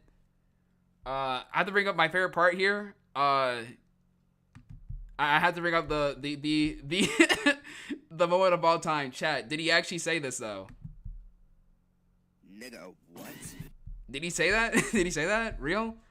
But yeah. Part of me actually wanted to actually do comic dubs. So that's why this entire video has comic dub sections in it. Did he say that? Did he say that though? And then Metal Sonic. I just hear like another fun fact. There is actually a lot more comic dub parts in it, but I cut them down to the time constraints, and plus, I don't know, Blue Blur, Mr. Spaghetti, he wasn't really feeling it too much. Like, that's why, I don't know, a lot of, like, the delivery, I kind of wish, like, he just didn't go with the Sonic voice and just went with just himself. But, yeah. I don't know, I have, like, a lot of, like, fun facts for, like, some of my videos. There's, like, a lot of stuff I do cut out in these to streamline them. But here, let me show you the Metal Sonic section in question. So I think right here. Evil, often repeating and even belittling them for not turning good. It's especially strange. So ultimatums. As the book establishes from the very beginning in issue 7 that Metal Sonic can't rebel against his creator. Like this part right here, like the book says he can't change. Sonic believes in this non-existent change. But the book establishes that Metal Sonic cannot change. So watch what happens later down the line. Due to his programming. Yet Sonic acts like Metal Sonic can make the right decision and essentially give Metal Sonic the freedom to do as he pleases in theory, but really boils down to be a good guy, which are not the same thing. This ideology becomes a fatal flaw, as after Sonic has Tails repair and de-weaponize him after the battle for Angel Island arc, he goes straight to Eggman, subsequently kicking off the Metal Virus saga. Notice how Sonic is initially in favor of letting him do his own thing? You see? Okay, so the Sonic's whole freedom ideology right here, it plays into here. Give the guy a second chance, right? Freedom. Like, freedom, right, guys? Freedom. This is what you want, right? You know, it makes sense here, right? Surely he will not contradict himself whatsoever, right? Yet he treads back on this decision and scolds Metal for essentially letting him do what he wanted to do later down the line in the Metal Virus saga. I don't even have to explain myself. I honestly just like link this video. Like anything I want to really explain, I have a 14-minute video detailing my side of IDW Sonic. I'm not saying this is like correct. This is my opinion. You should treat it as fact and law. I don't know, but I feel like some of the stuff on the positive side they may seem plausible and overall understandable on the surface, but I think the other side also does bring in some pretty good points. I think overall both sides, they're really, I don't know, I feel like both sides want to treat themselves as having one definitive answer, but I don't know, I think like for as long as this comic continues, or even like after this comic, kicks the bucket, I think we're gonna still have this back and forth discussion about the morality and characterization of IDW Sonic. At the end of the day, it really comes down to what you think. But at the same time, I feel like saying that there's no definitive answer feels like a cop-out on my part too as well. I almost feel like I'm belittling myself and my points on this. Because, who's on live? Who's live? But despite the fact that, I don't know, like, I feel like saying that there is no definitive right or wrong answer belittles my statements too as well. Because I'm kind of, coming off as just saying, oh, anything I say on here, it doesn't really matter at the end of the day. Because, it's just an opinion. Any point I made on here, oh, well. Like, I don't know. I feel like both sides do hold value. And unfortunately or fortunately, depending on how you guys look at it, I'm going to be biased and say that I do think there are some severe problems and flaws with this character. Despite the good you may preach about him, even some of those good points, as I pointed out, they come off as pretty contradictory or even a cop-out. I didn't want to mention the whole Bible thing and everything. I think he does bring up a good point here and there. But man, I feel like some of those good points, they're just wrong to me. They just feel wrong. I don't know. Overall, I think it was a decent video at the end of the day.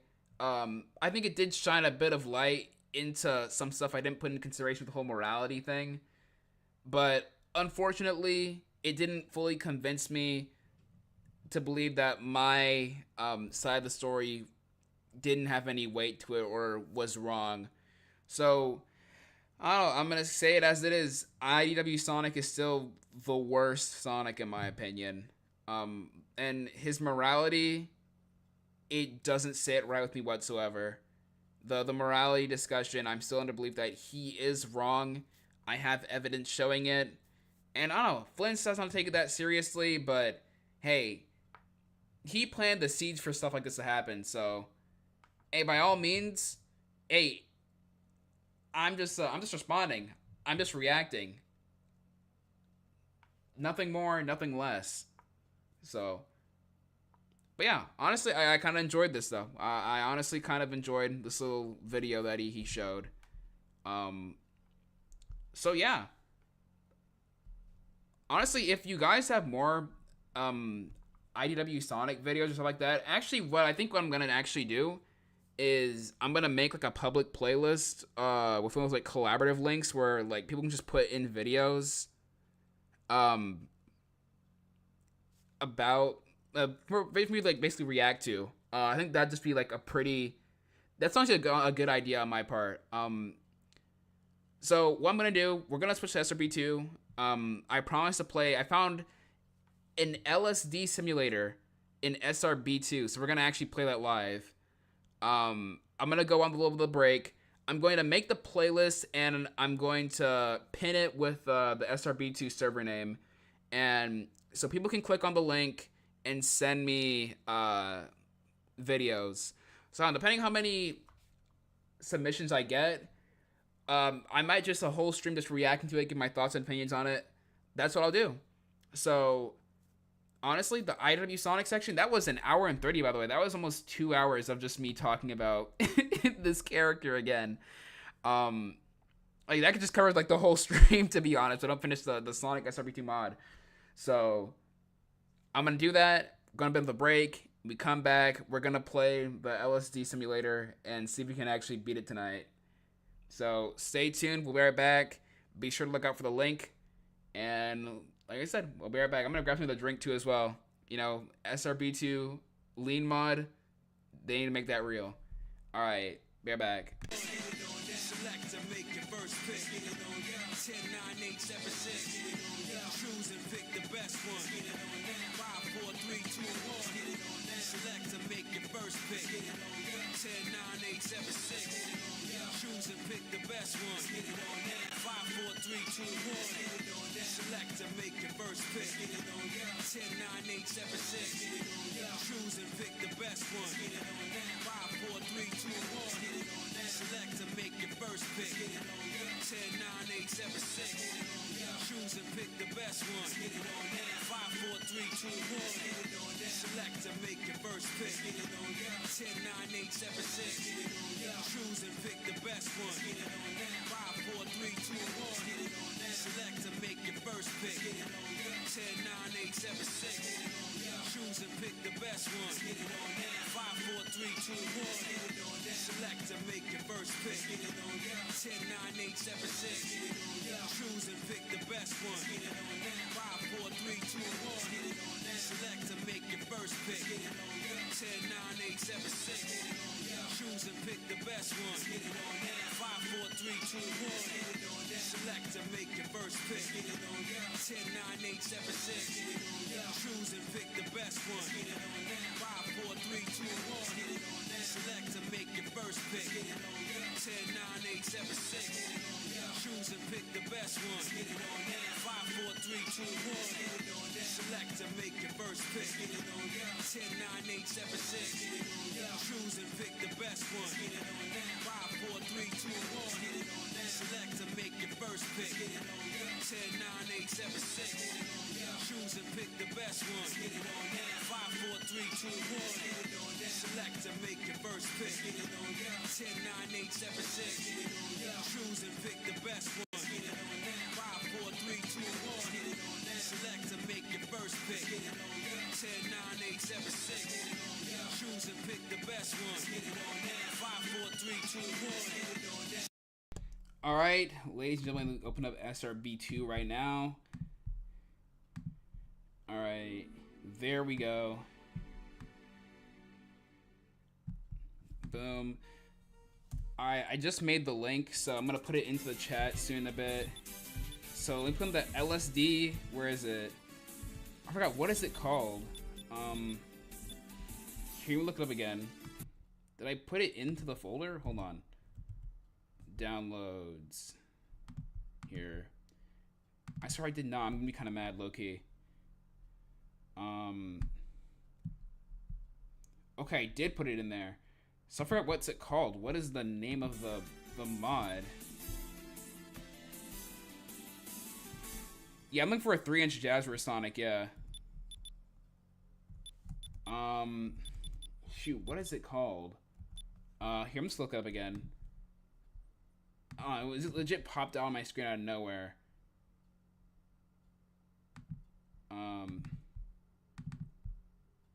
Hear me. Oh, geez, I opened up YouTube Studio like 4 times. Shoot. Okay, look it up again. SRB2 LSD mod. What is it called again? Dream emulator. Emulator. Okay. Dream emulator. That's what we're looking for. Dream. It's not called. Wait, what? Come on. My goodness, I do not want to go through all of this. You know, I'm just gonna download the file again, just to see the name of it, because SRB2 is really dumb.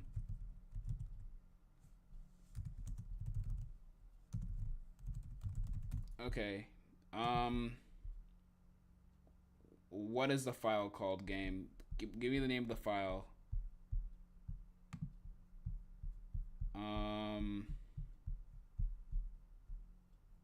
Alright, well, what's it called? What's it called, game? What is it called? SRB2DE? Wait, so what's the file name? The file name. Oh, wait, I never even put it into the game. Dang it. Well, that explains. I'm dumb. I didn't even open the file yet and put it inside the game. My fault, original gangster. My fault. Okay. Well, that explains. I didn't even put it inside of the game. I'm dumb.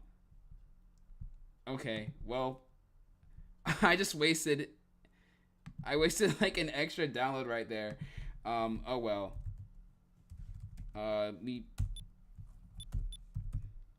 Here it is, ladies and gentlemen. Like I said, I have not played this yet. I'm kind of scared at the same time, but you know, the things we'll do for a couple views. Okay. I don't like the title screen. You know, I'm gonna add my music mod too as well, so I don't feel too scared. Actually, I wonder if the music will change. So I just added the music mod. Let me try something. Hold on.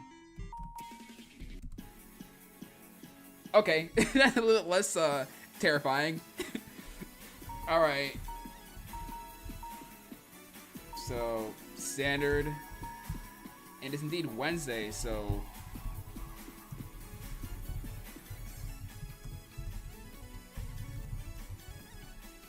all right, there's the name, and I'm going to put the name and the little link for you guys to leave videos in with it too as well. So server name, Wednesday, YouTube live stream. Oh, I'm gonna cry. I think I saw that one. Yeah.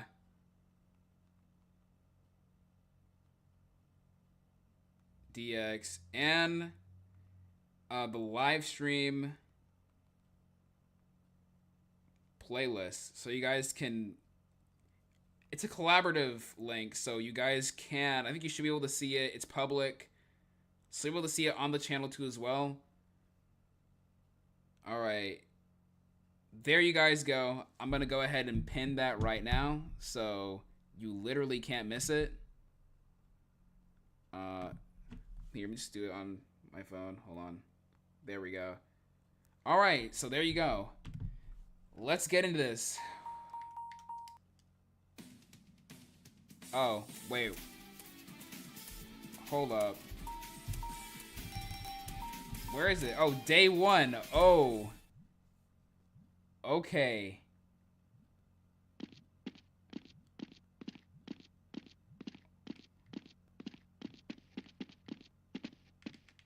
I'm scared. I'm scared.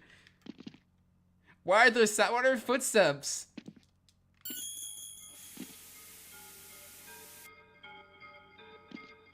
Bro, I can't see. Huh?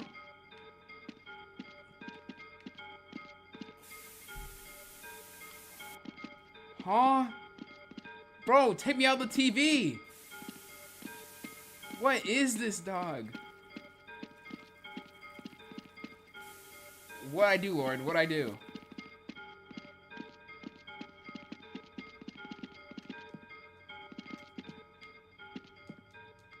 I can't spin actually do anything. Okay. So we're...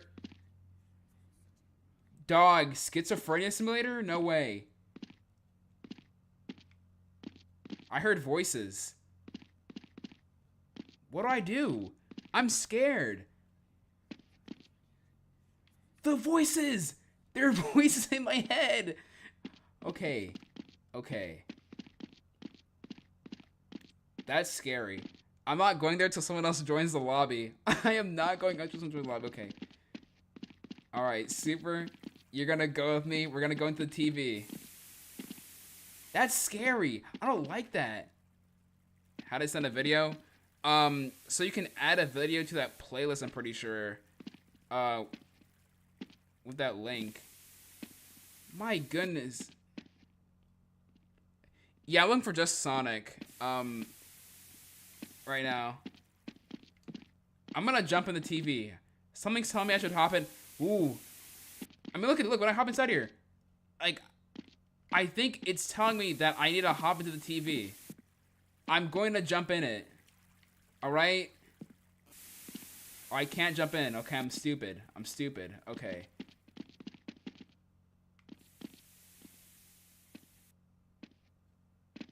I hear footsteps. Who's coming? Super, is that you? I hear I'm scared. Okay. I'm playing this late at night too as well. Whoa, wait, huh?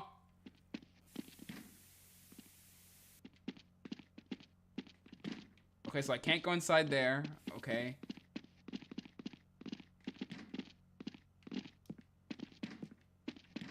I can't get inside that either. Wait, can I F12? Wait, Super, where are you? The blue cube. Oh, you need to go into the cube. Go into the cube. You need to run and jump to the cube.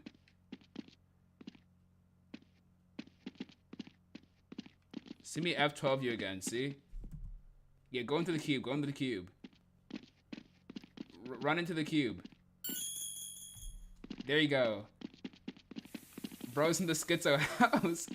Okay, so I think we gotta go up here. Wait, let me check this door. This door right here. Let me check this door right here. Hold on. Okay, so we can't go into the doors. Okay, so I think we gotta just go up here. Here we go. Oh, I don't like that jump cut. This feels like an actual dream, dog. What? Huh?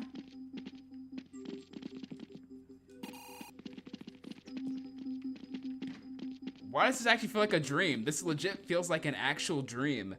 I don't like this. This actually is too realistic.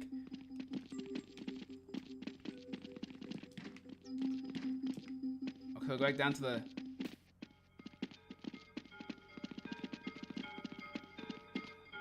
Wait. Jump into the painting? Oh, no.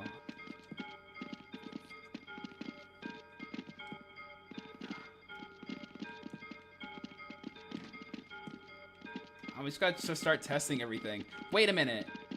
Yo. No way. Wait. Super, go over here, over here, over here, over here. A door just pulled up. A door just pulled up over here. I'm gonna go in. I think we gotta go in. Okay, I guess we can't. Wait. What if we go back to the TV? Wait a minute. Okay, here we go. The drawer is open. The drawer opened. So why can we get in?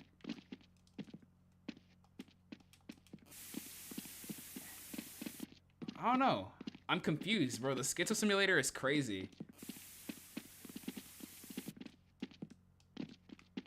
I don't want to look up a walkthrough. I want to experience this blind. Like, how do we... Okay, that door... Maybe the other part's unlocked? I don't know. What if we go back up here? Hold up. Let me go back up here.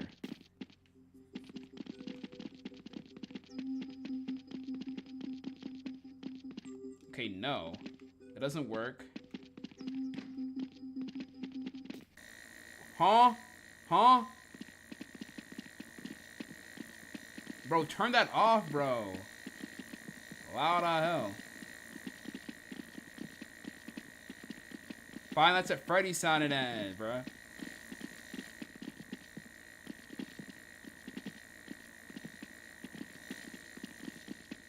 Get out. Oh, can get out. Wait. Bricks?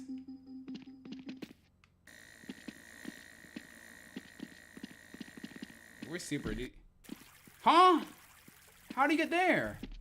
Huh? Wait, put me in, coach. Put me in. The bottom bunk? I'm in the bottom bunk. Something's happening.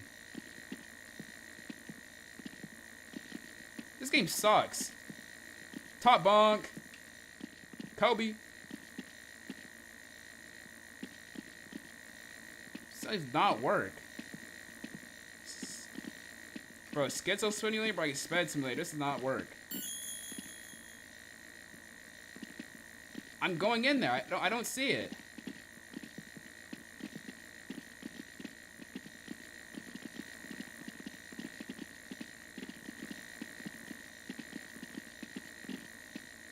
My goodness, dog. I'm mad as hell. The tomfoolery in question. Okay.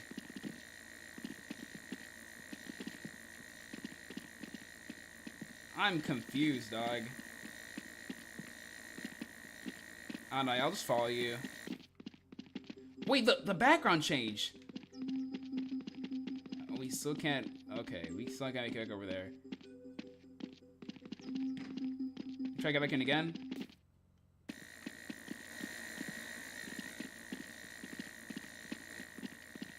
The tomfoolery.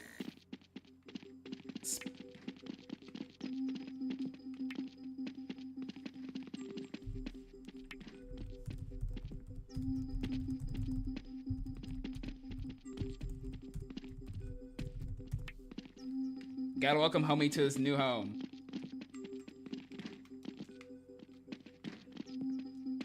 The pictures are changing. Huh? What the hell? Oh hell nah, man. Oh shoot. So oh hell.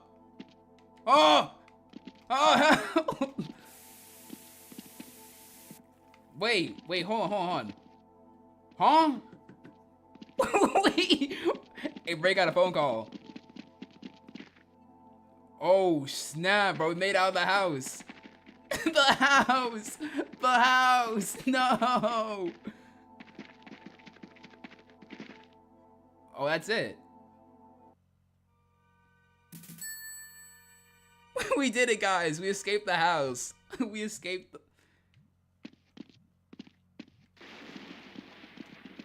Alright, here we go.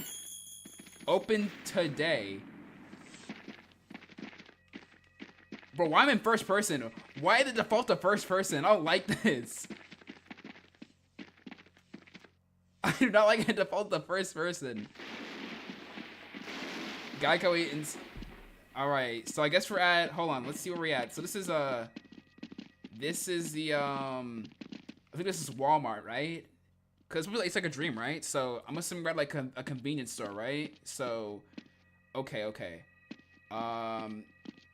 So I guess we need to go ahead and get in, right? But because there's free Wi-Fi, I'm trying to figure out the story, okay? There's a story going on. We're trying to figure it out, all right?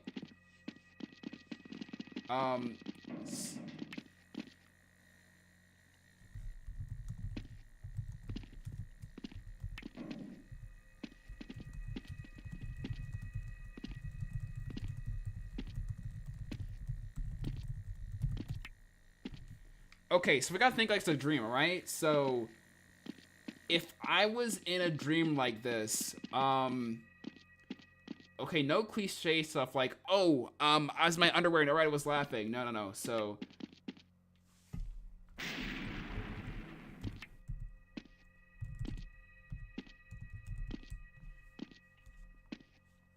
Okay.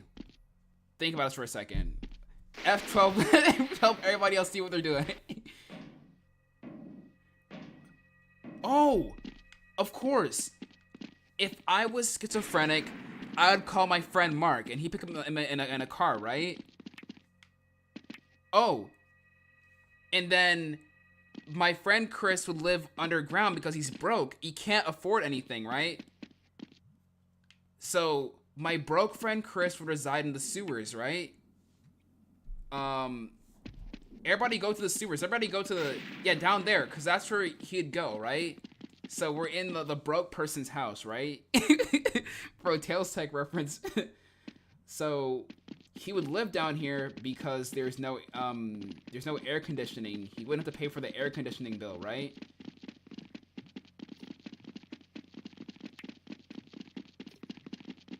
So as you can see, he can't afford movies, so he'd have to go to 1-3 movies. So he'd go underground, right? Okay. I'm getting somewhere. I'm getting somewhere. Okay, hold on. All right. Oh, look. He broke out, right? So that means he must have went to his friend, Jamal. So we're going to Jamal's house. Oh.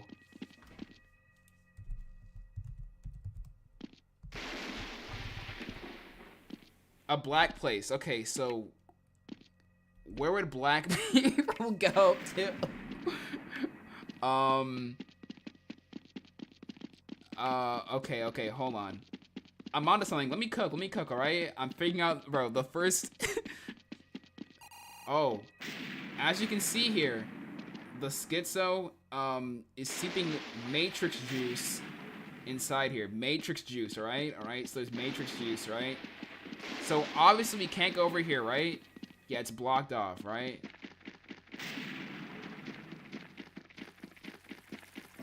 The matrix juice. Okay, so here's where the matrix juice is at. There's a rat chasing me.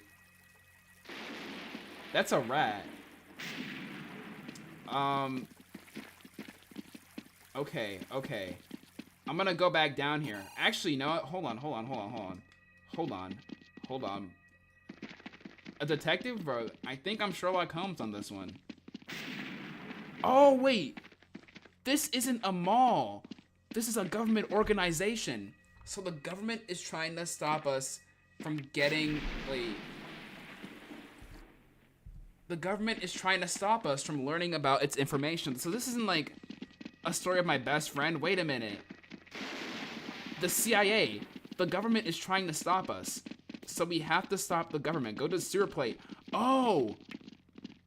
The sewer plate. Wait a minute. Yeah, you're right. Look. There's highlighted matrix juice on the sewer plate, right?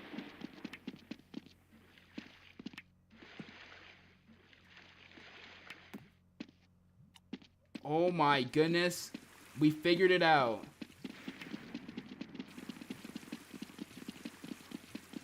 So the government is putting matrix juice into the tap water. Oh my goodness. I've seen it all. So I think we gotta just jump into it.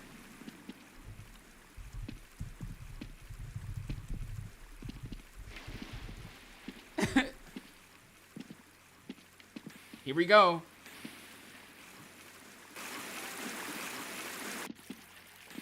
Aw, hell nah, man. We got pranked.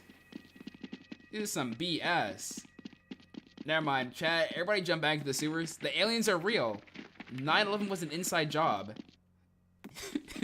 And we're about to figure this all out. We're about to figure this all out. With Sonic the Hedgehog. So, clearly the matrix juice isn't the answer. And we can't go back up the traditional way. Or, I guess we can. Oh! The toilets, of course. Because, it's like that one scene in The Godfather where the guy pulls the gun from, the toilet. Real? Sopranos reference. So this is the CIA. This is where the government wants us locked up. I don't know, I think I'm learning something. Okay, so that door doesn't work. That door doesn't work. That doesn't work.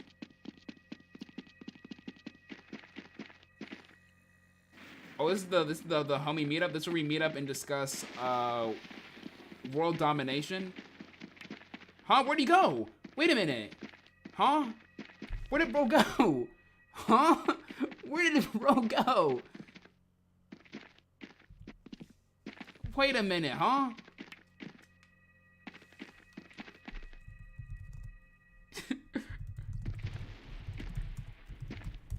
Bro, where did you go?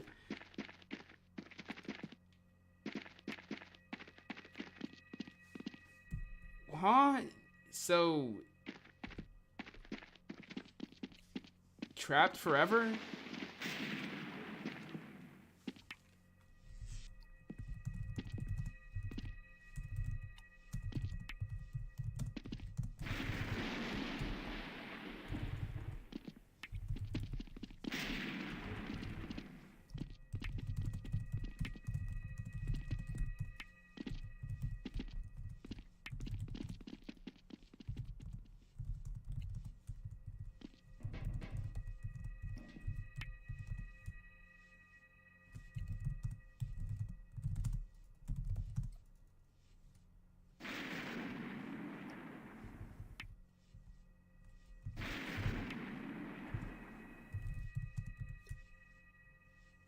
Let's see, it's...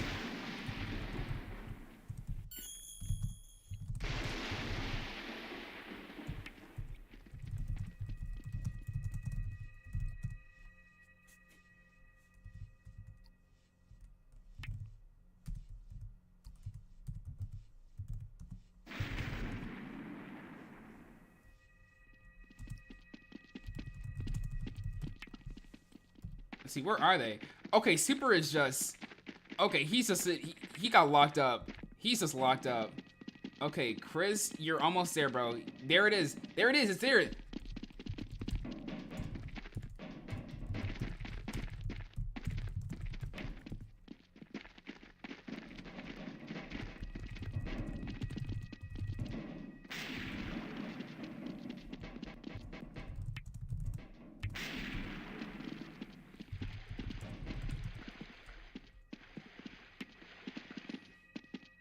All right, there we go. Is bro to know? Bro does not know.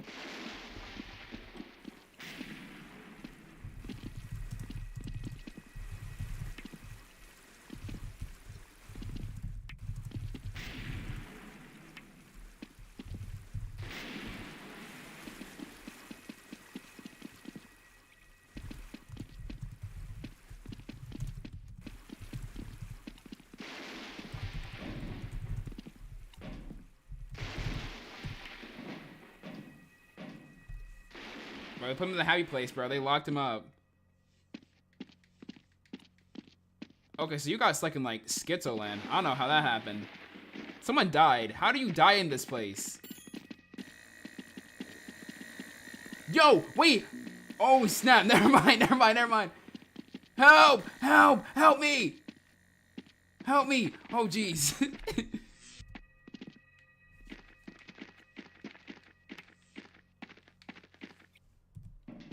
Where ladder?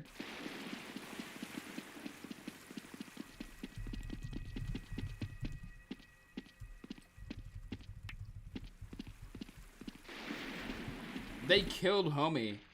They killed him. So, what if I go inside there just for, like, the funny, though? Like... Huh? Oh. This is where I work at. This is where I post this. Oh, hell nah. Oh, hell nah, bro. What?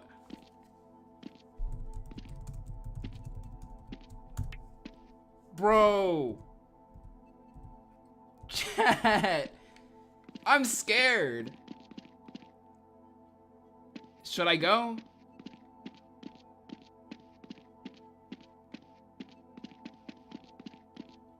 Schizo maze. I repeat, they are in my walls.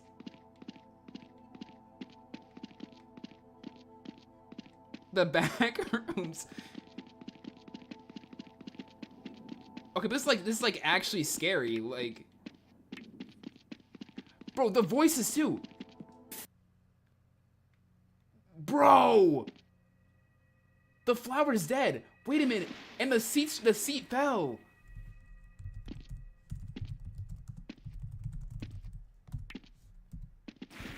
Bro, I'm scared. What did that do? The flower's dead. The chair's knocked over. I had a schizo meltdown.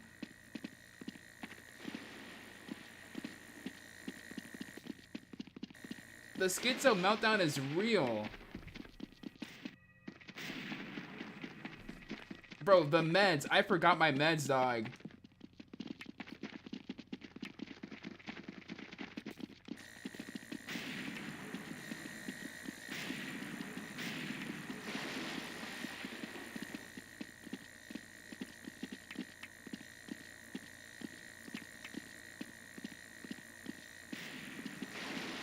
Wait, what door?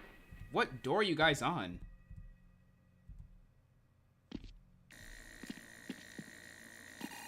Oh, shoot. I'm scared. I don't want to die. I don't want to die. I have a life to live. I have a wife and 3 kids. Please. Please. Oh. Oh. Bro, schizo meltdown real. Bro thinks he has a family.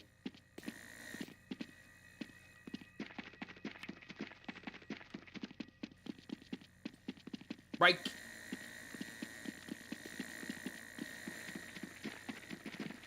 Wait, so if I go back, hypothetically speaking, I can't go back in.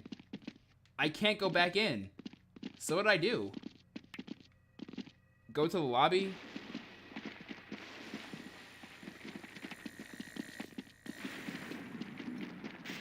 The door is open. What door is open?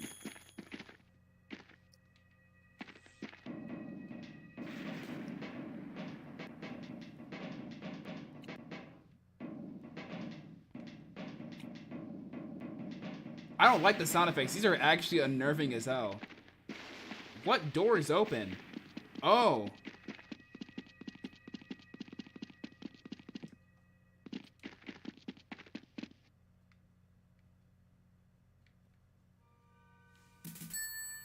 This is actually like the scariest mod I've ever played. This is like a proper atmospheric. This is like an atmospheric horror game. We did it, guys. We saved the day.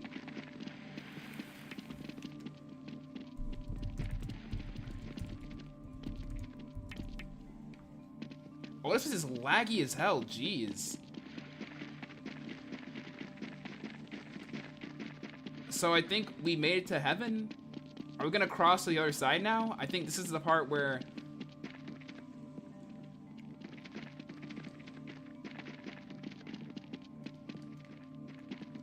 Okay, so I think we're going to cross to the other side. I think that's what we're going to do. We're going to... Are we going to heaven or are we going to hell? Like, that's the real question. What is the meaning of life? I think that's what we're going to try to answer. Okay.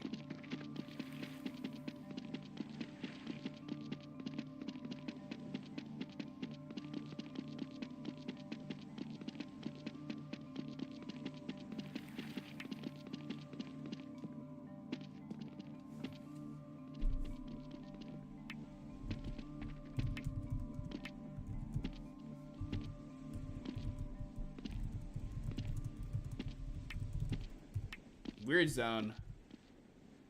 Okay, bro's at spawn.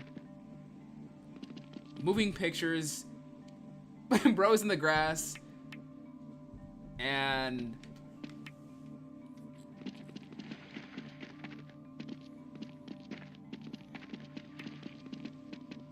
blocks. Okay, blocks. I can't jump off.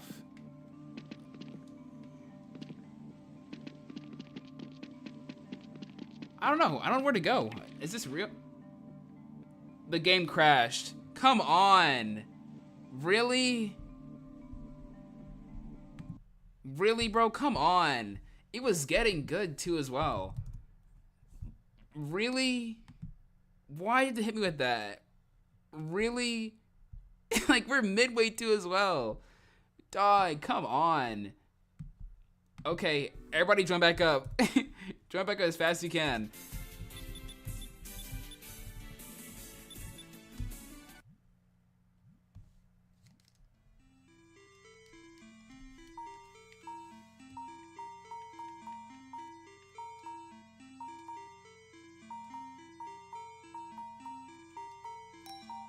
Oh, it's only day 1. Okay, here we go.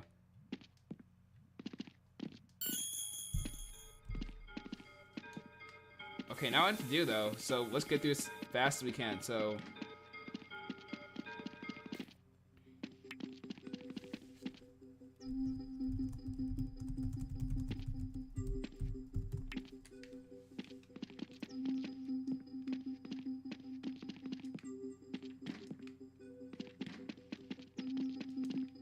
okay.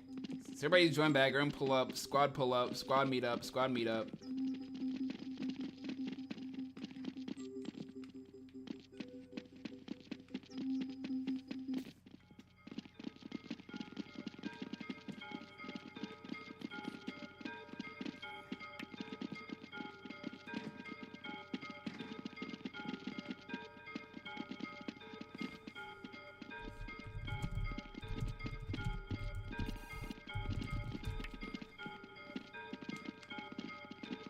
Okay, so can you go up to the other one?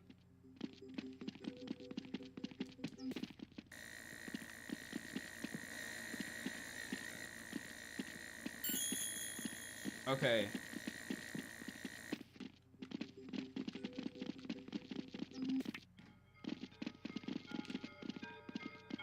Wait. Oh, shoot. Oh, well, that just killed me. Cool. Everybody got a phone call.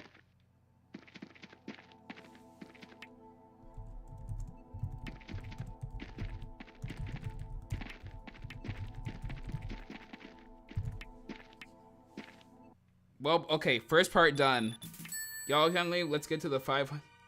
Honestly, yeah. I'd look at the 500 subs. That'd be fun. All right, so we're at the Schizo Institution. So let's get to this moment. Let's get to this moment. All right, so I think we figured out what we had to do, right? So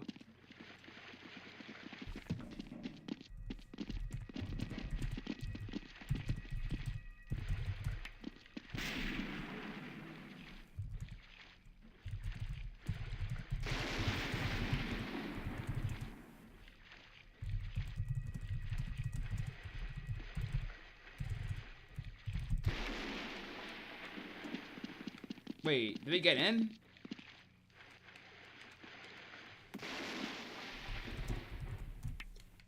Oh, I'm just speaking stupid then.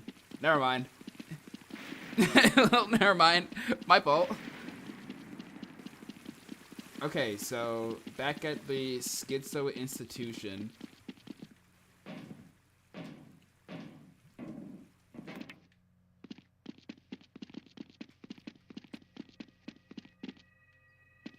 Looks like it's something I gotta go through my schizomaniac episode. So, you know, I'll be the one to volunteer, risking my life to go mentally insane. Oh, hell no, man. Get me out of here. Oh, shoot. Oh, shoot. Oh, shoot. Oh, oh, wait. Get me out. Take me out. I don't be here. I don't be here. I don't be here. I don't like this. I don't like this. I'm having a nightmare tonight. Oh, it's dead. Oh, it's dead. Oh, no. Oh no, oh no, oh no, it's dead. I killed him. I killed him. No. Please. Please. No, I killed him. Whoa, oh, wait. The government. The government.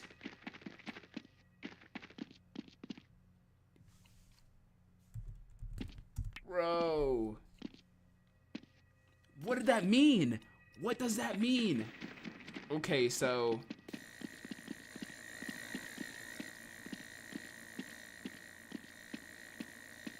I'm not gonna get killed by that. Oh, so...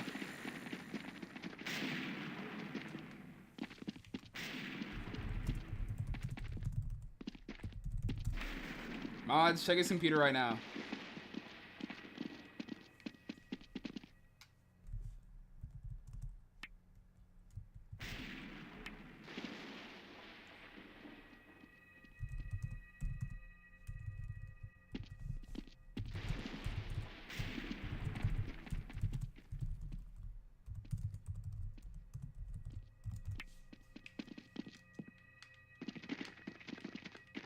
So, I guess the shadow government is planning something.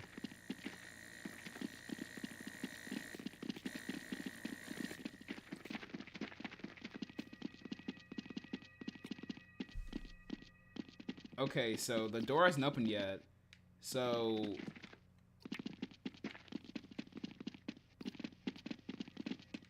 What's this?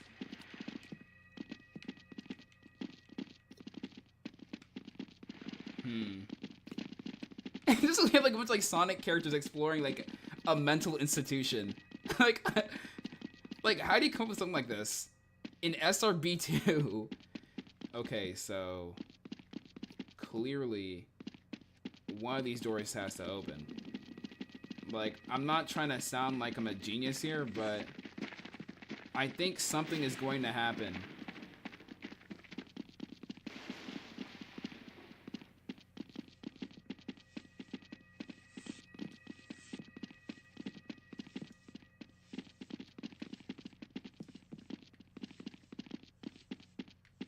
Okay, so that doesn't work. The power's out.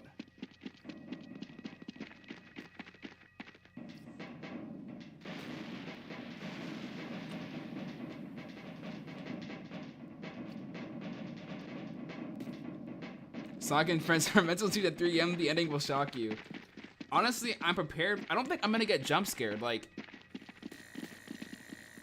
throughout all of this, like, I don't think we're gonna get jump scared. I think it's just more of like you're expecting something to happen, but it doesn't.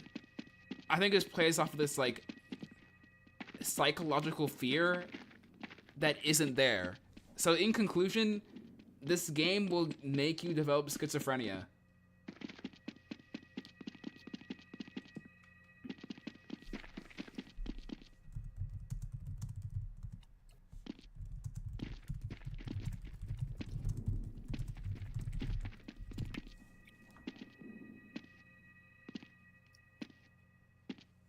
Yeah, I'm wondering, how did it happen? Oh, so we're just actually stuck. Okay. Maybe we gotta...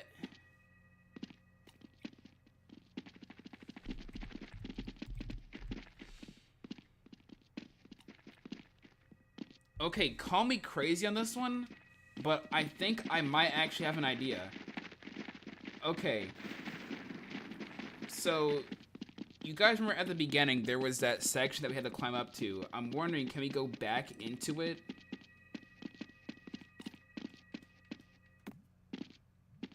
I'm wondering if we have to trigger it by going back to that bottom section near the building where I'm saying my friend probably lives at.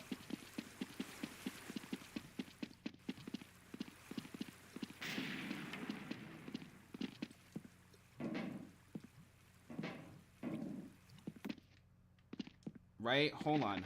Call me crazy on this one. But notice how that guardrail right there isn't broken? Okay, watch this, watch this, watch this. Why'd everybody leave?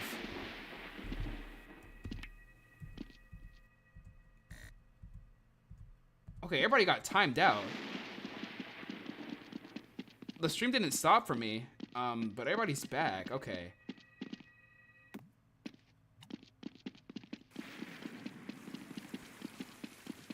Or maybe I'm gonna just initiate this.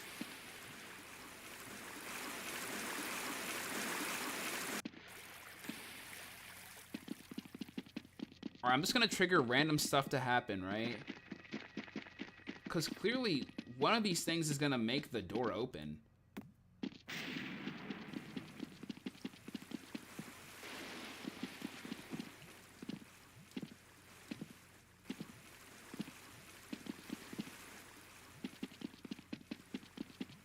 Alright, oh, you good? We good? Alright, nice, nice, nice.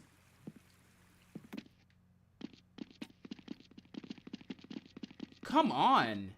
It didn't work?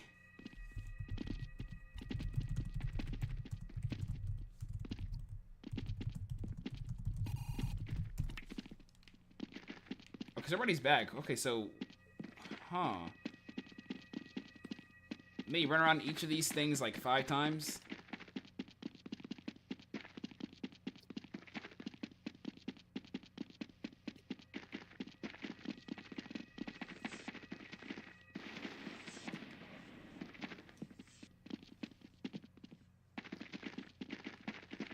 Oh, we're just all just doing something at this point. Okay. Like, I don't know, I'm feeling like something is going to happen. Like, the fact the game literally has a track that has voices playing in the background makes me genuinely scared.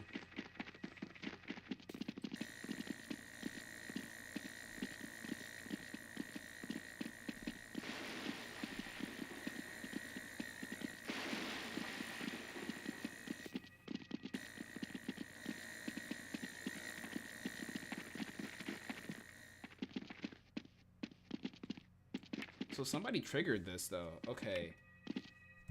So someone...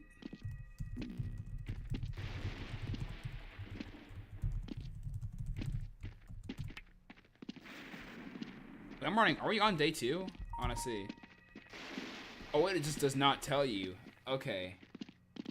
It just does not tell you. Alright.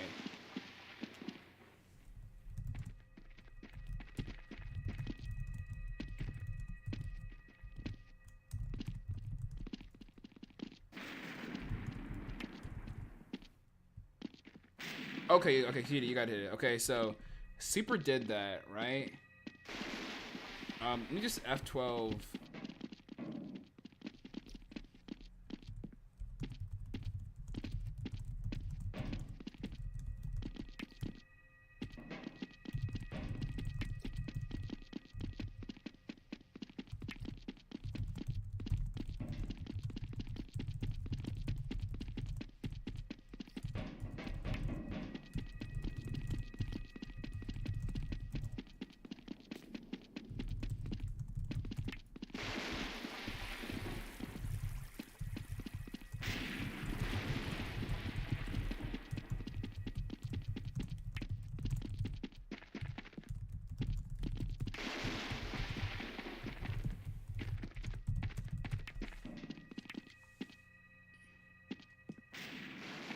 Let's see.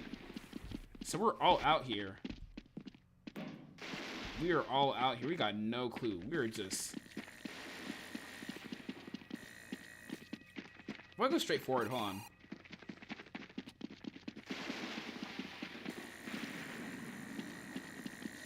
Oh, there's just nothing. Okay.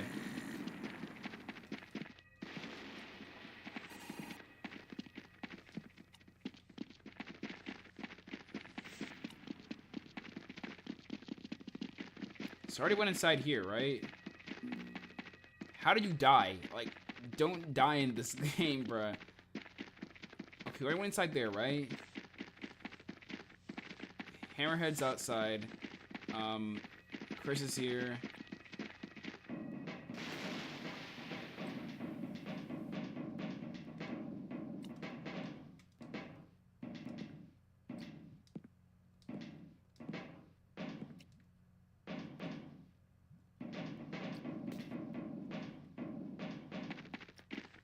Okay, right? Went down there, right?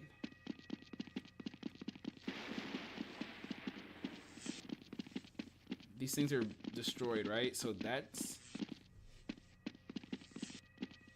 Okay, so go back up here, right? Hold on.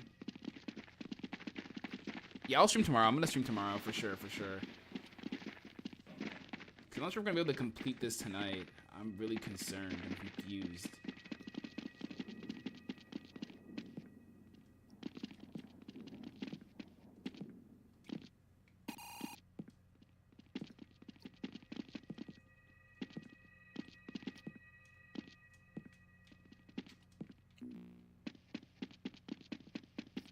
That brings us down here, right?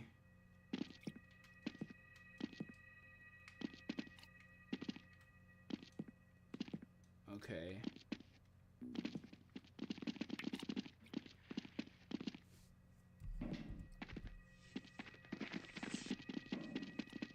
Maybe.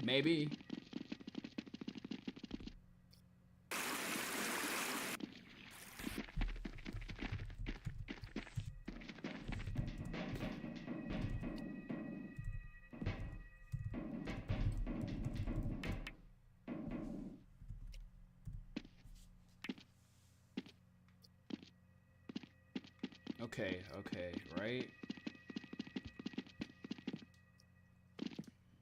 Okay, that didn't work. That didn't work.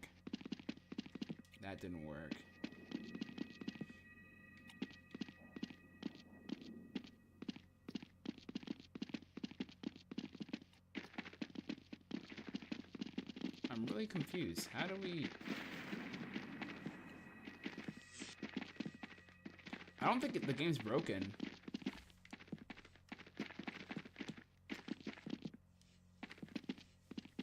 Oh, I'll just ask. What do people think?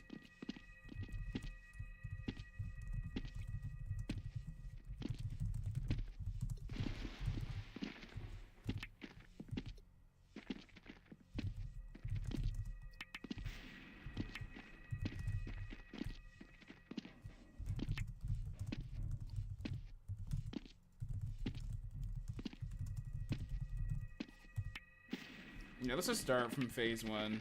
Alright.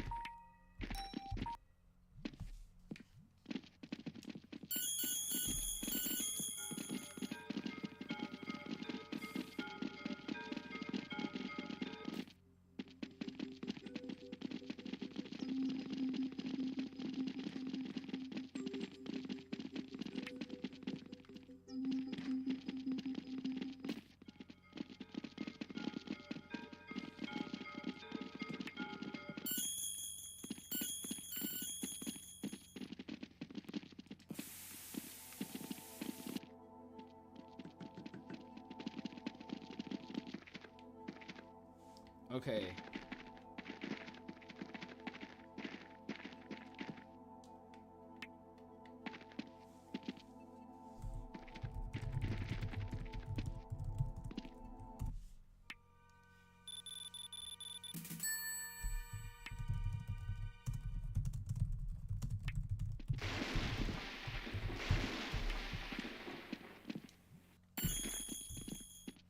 Okay.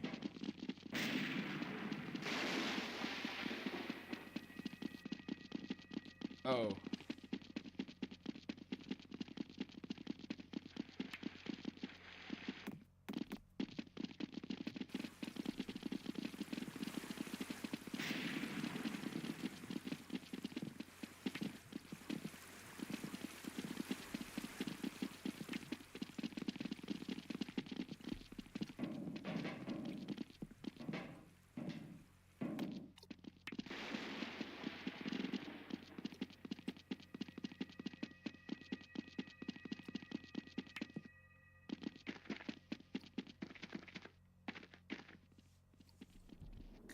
Give me a sec.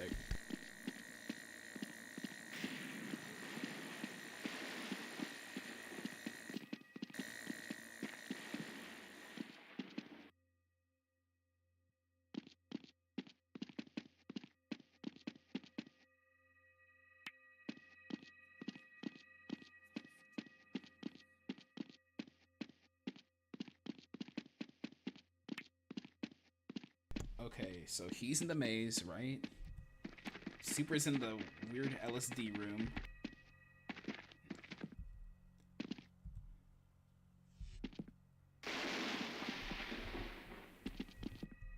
Okay.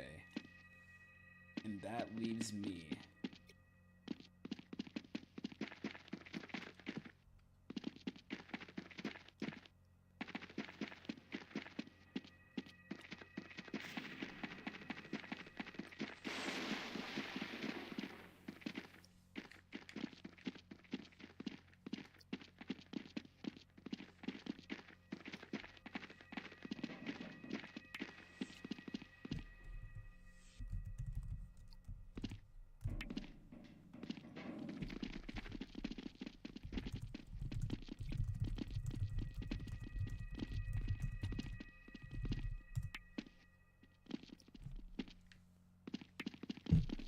Yeah, I'm pretty sure these are Half-Life sounds.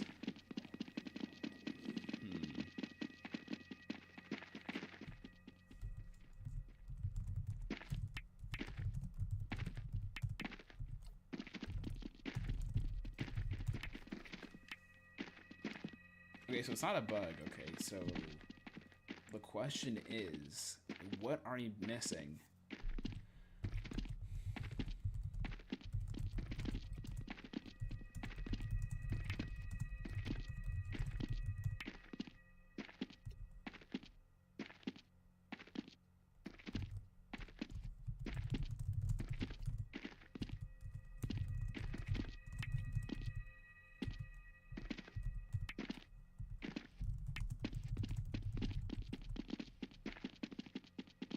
Alright, let's go underground first. Underground first, and then...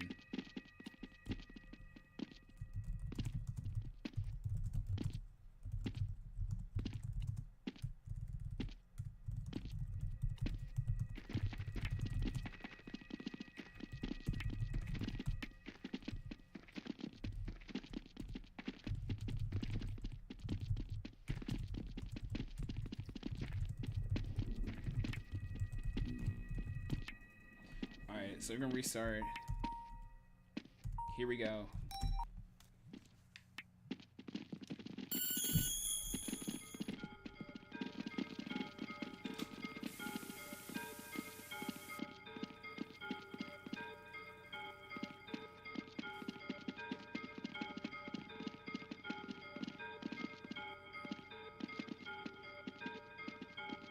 Okay, okay.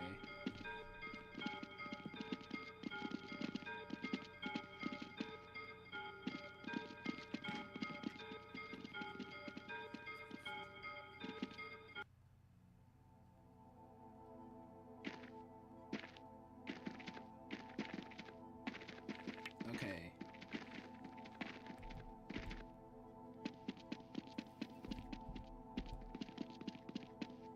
Oh, bro has just no clue. Okay.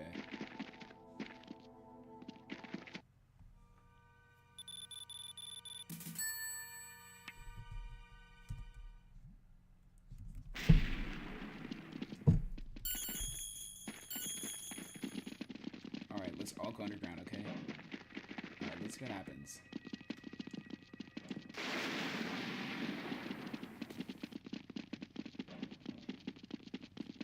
So the guardrail was broken. I know I'm not crazy. Yeah, I'm doing this in the dark, bro. I'm actually low-key scared. So, is the guardrail broken now? Okay, it wasn't. Okay.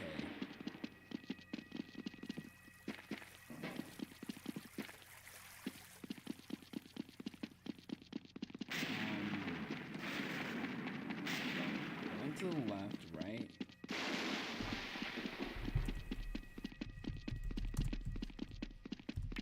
So I went to the left, right? I'm gonna recount my steps. I went to the left, it was blocked. I went to the right, it was blocked too.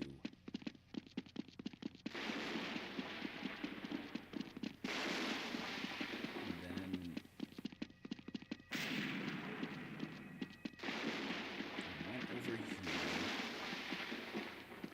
And then I got doused than the Matrix juice, right?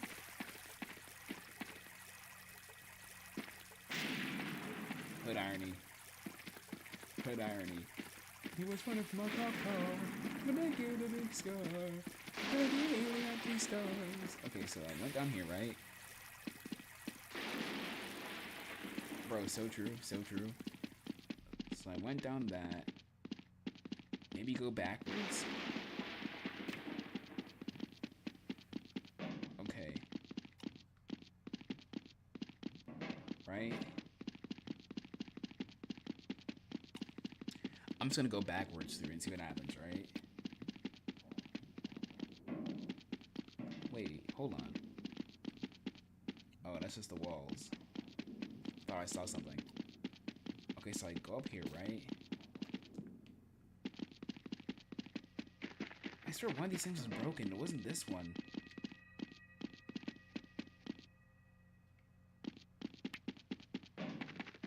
Oh, that's just the... Okay. Wait. Huh? Oh, I'm actually seeing things. I don't like this. I don't like this.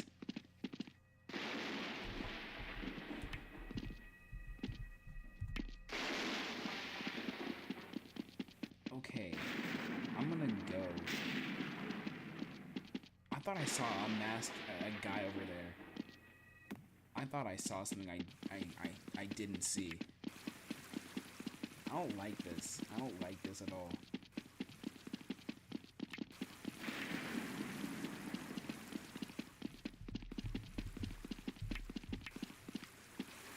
Okay. Why is bro eyeing about? Oh, bro's going mentally insane.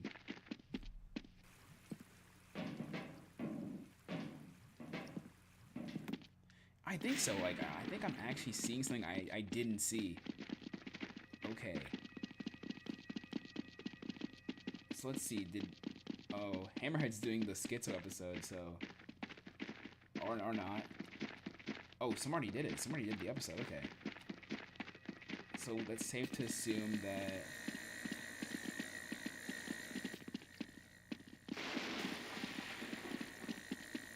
Also, just notice you can't enter this conventionally, like the right way. Look. You have to just stop running. So somebody did that, right? Okay. So go to the underground. Like, the little things like that are like... The sewers, can I bunny hop? What is bro talking about? You can't hop on bunnies.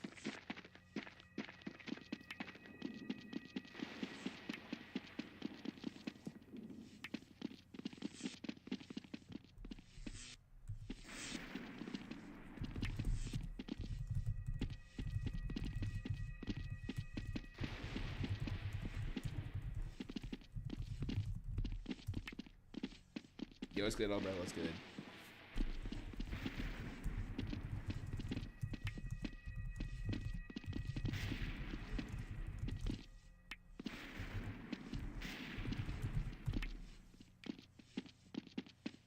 Okay, go to the doors.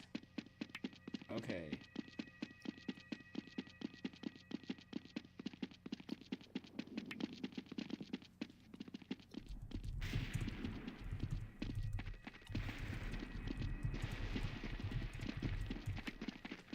Yeah, I know what I was talking about.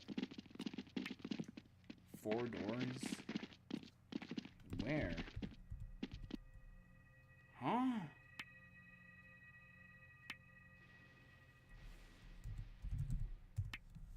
Alright.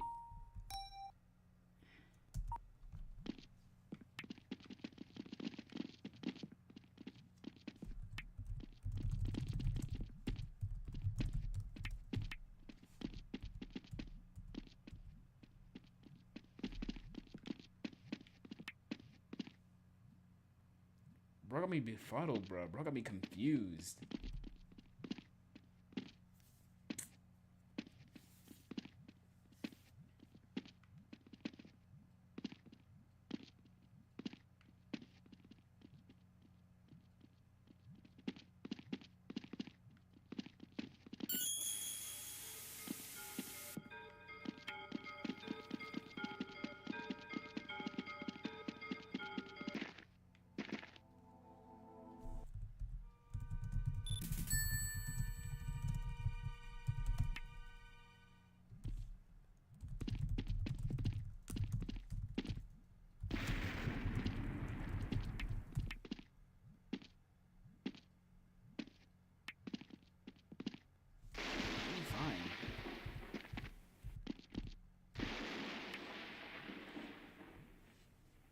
I'm getting kind of mad. Okay, I guess bro found a tutorial. Hold on.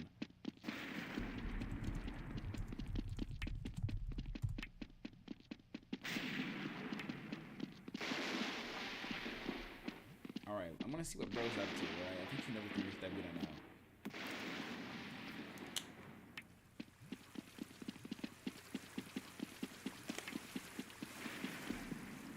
Bro said virtual meetup. That's crazy. Okay. So I want to see what bro's up to.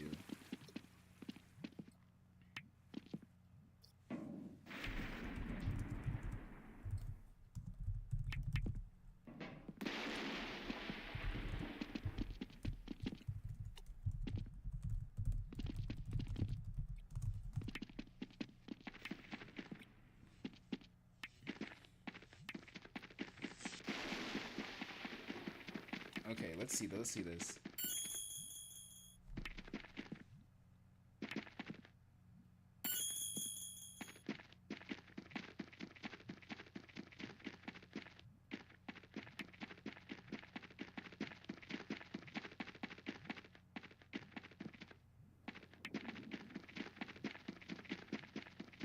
Okay, where's the masked man though?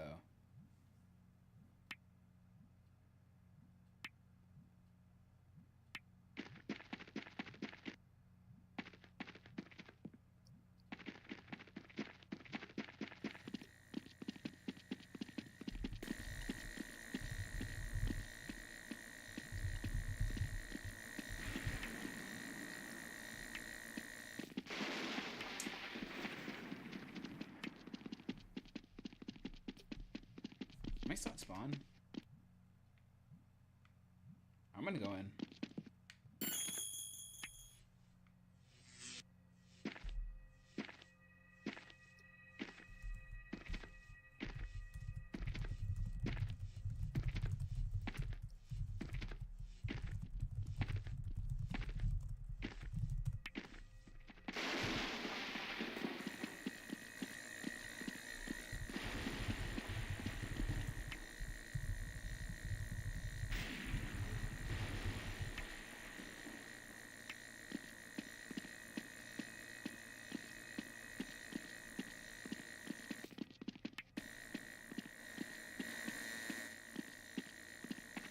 So is the mod just broken?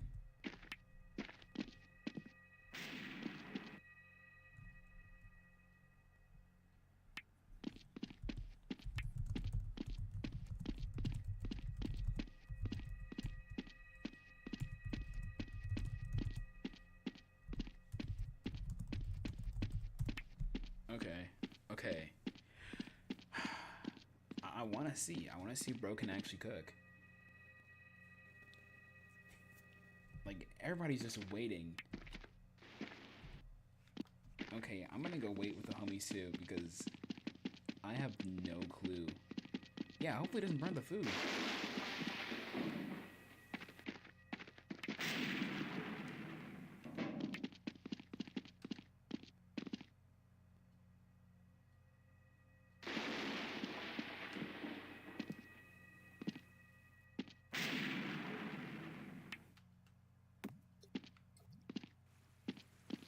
Follow me? Alright.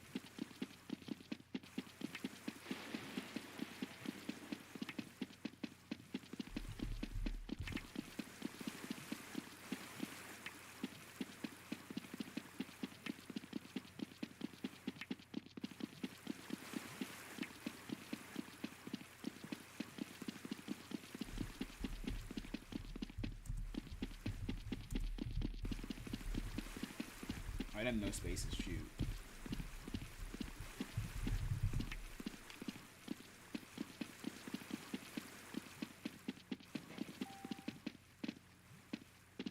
There was a sound.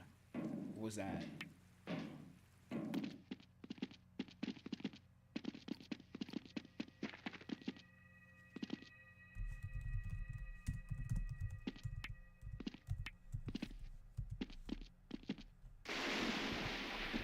The W? The W?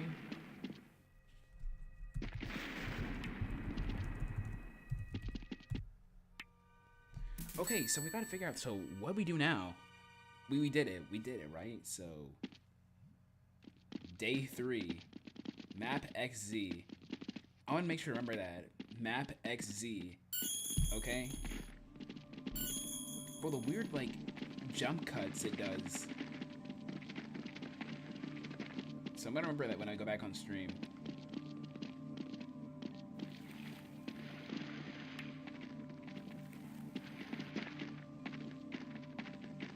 Hopefully the game doesn't crash again.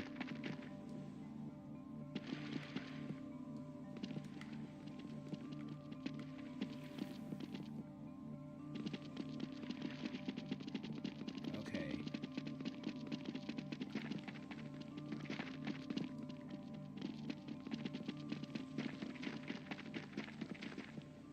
I don't know. Like, this legit does not feel like Sonic anymore. This is just... I don't know.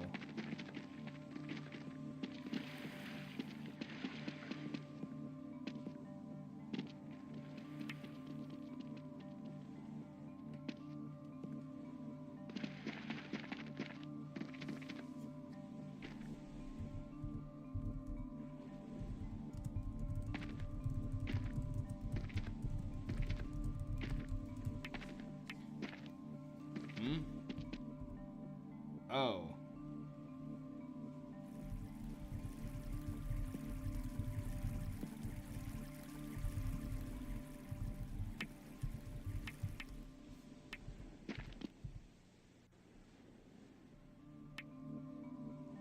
Oh, okay.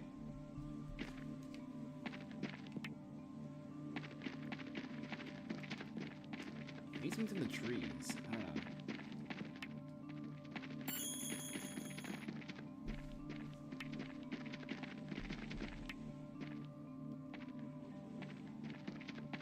I don't know, Robo got confused.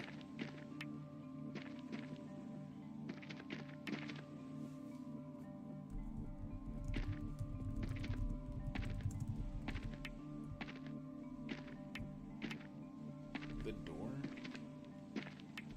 Okay.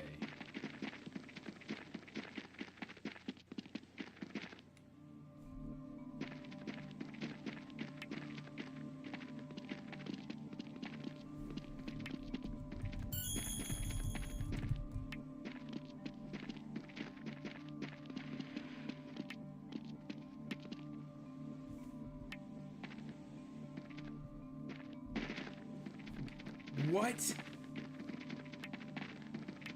Bro.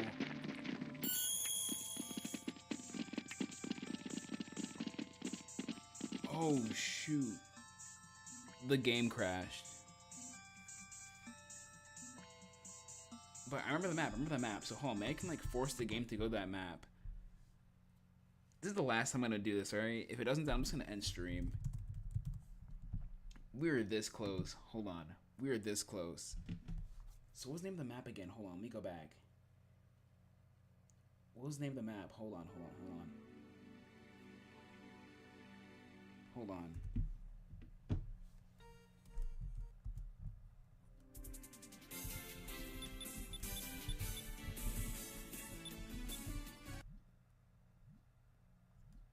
So map XZ. Let's try that.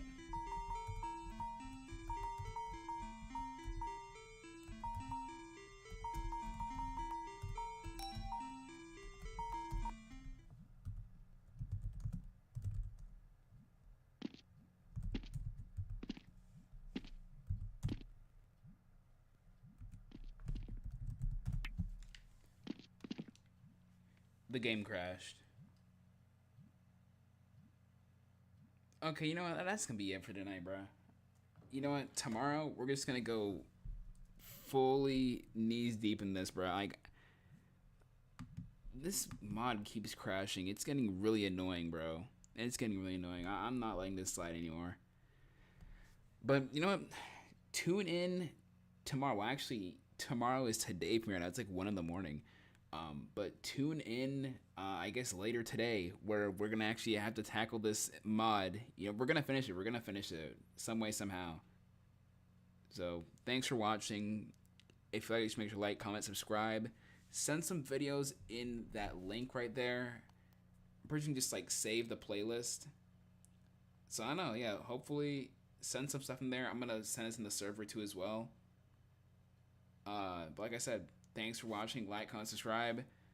Hopefully see you guys later. Like I said, we're gonna have to finish this mod some way somehow, regardless of the crashes, but it's getting pretty late tonight, so I don't know, maybe just another IDW SRB2 stream again, because this was pretty fun. Got to do some critiquing and got to do some good old-fashioned SRB2ing. So I'll see you guys later. Thanks for watching. Stryster signing out. Select and make your first pick. 10, 9, 8, 7, 6. Choose and pick the best one. 5, 4, 3, 2, 1. Select and make your first pick. 10, 9, 8, 7, 6. Choose and pick the best one.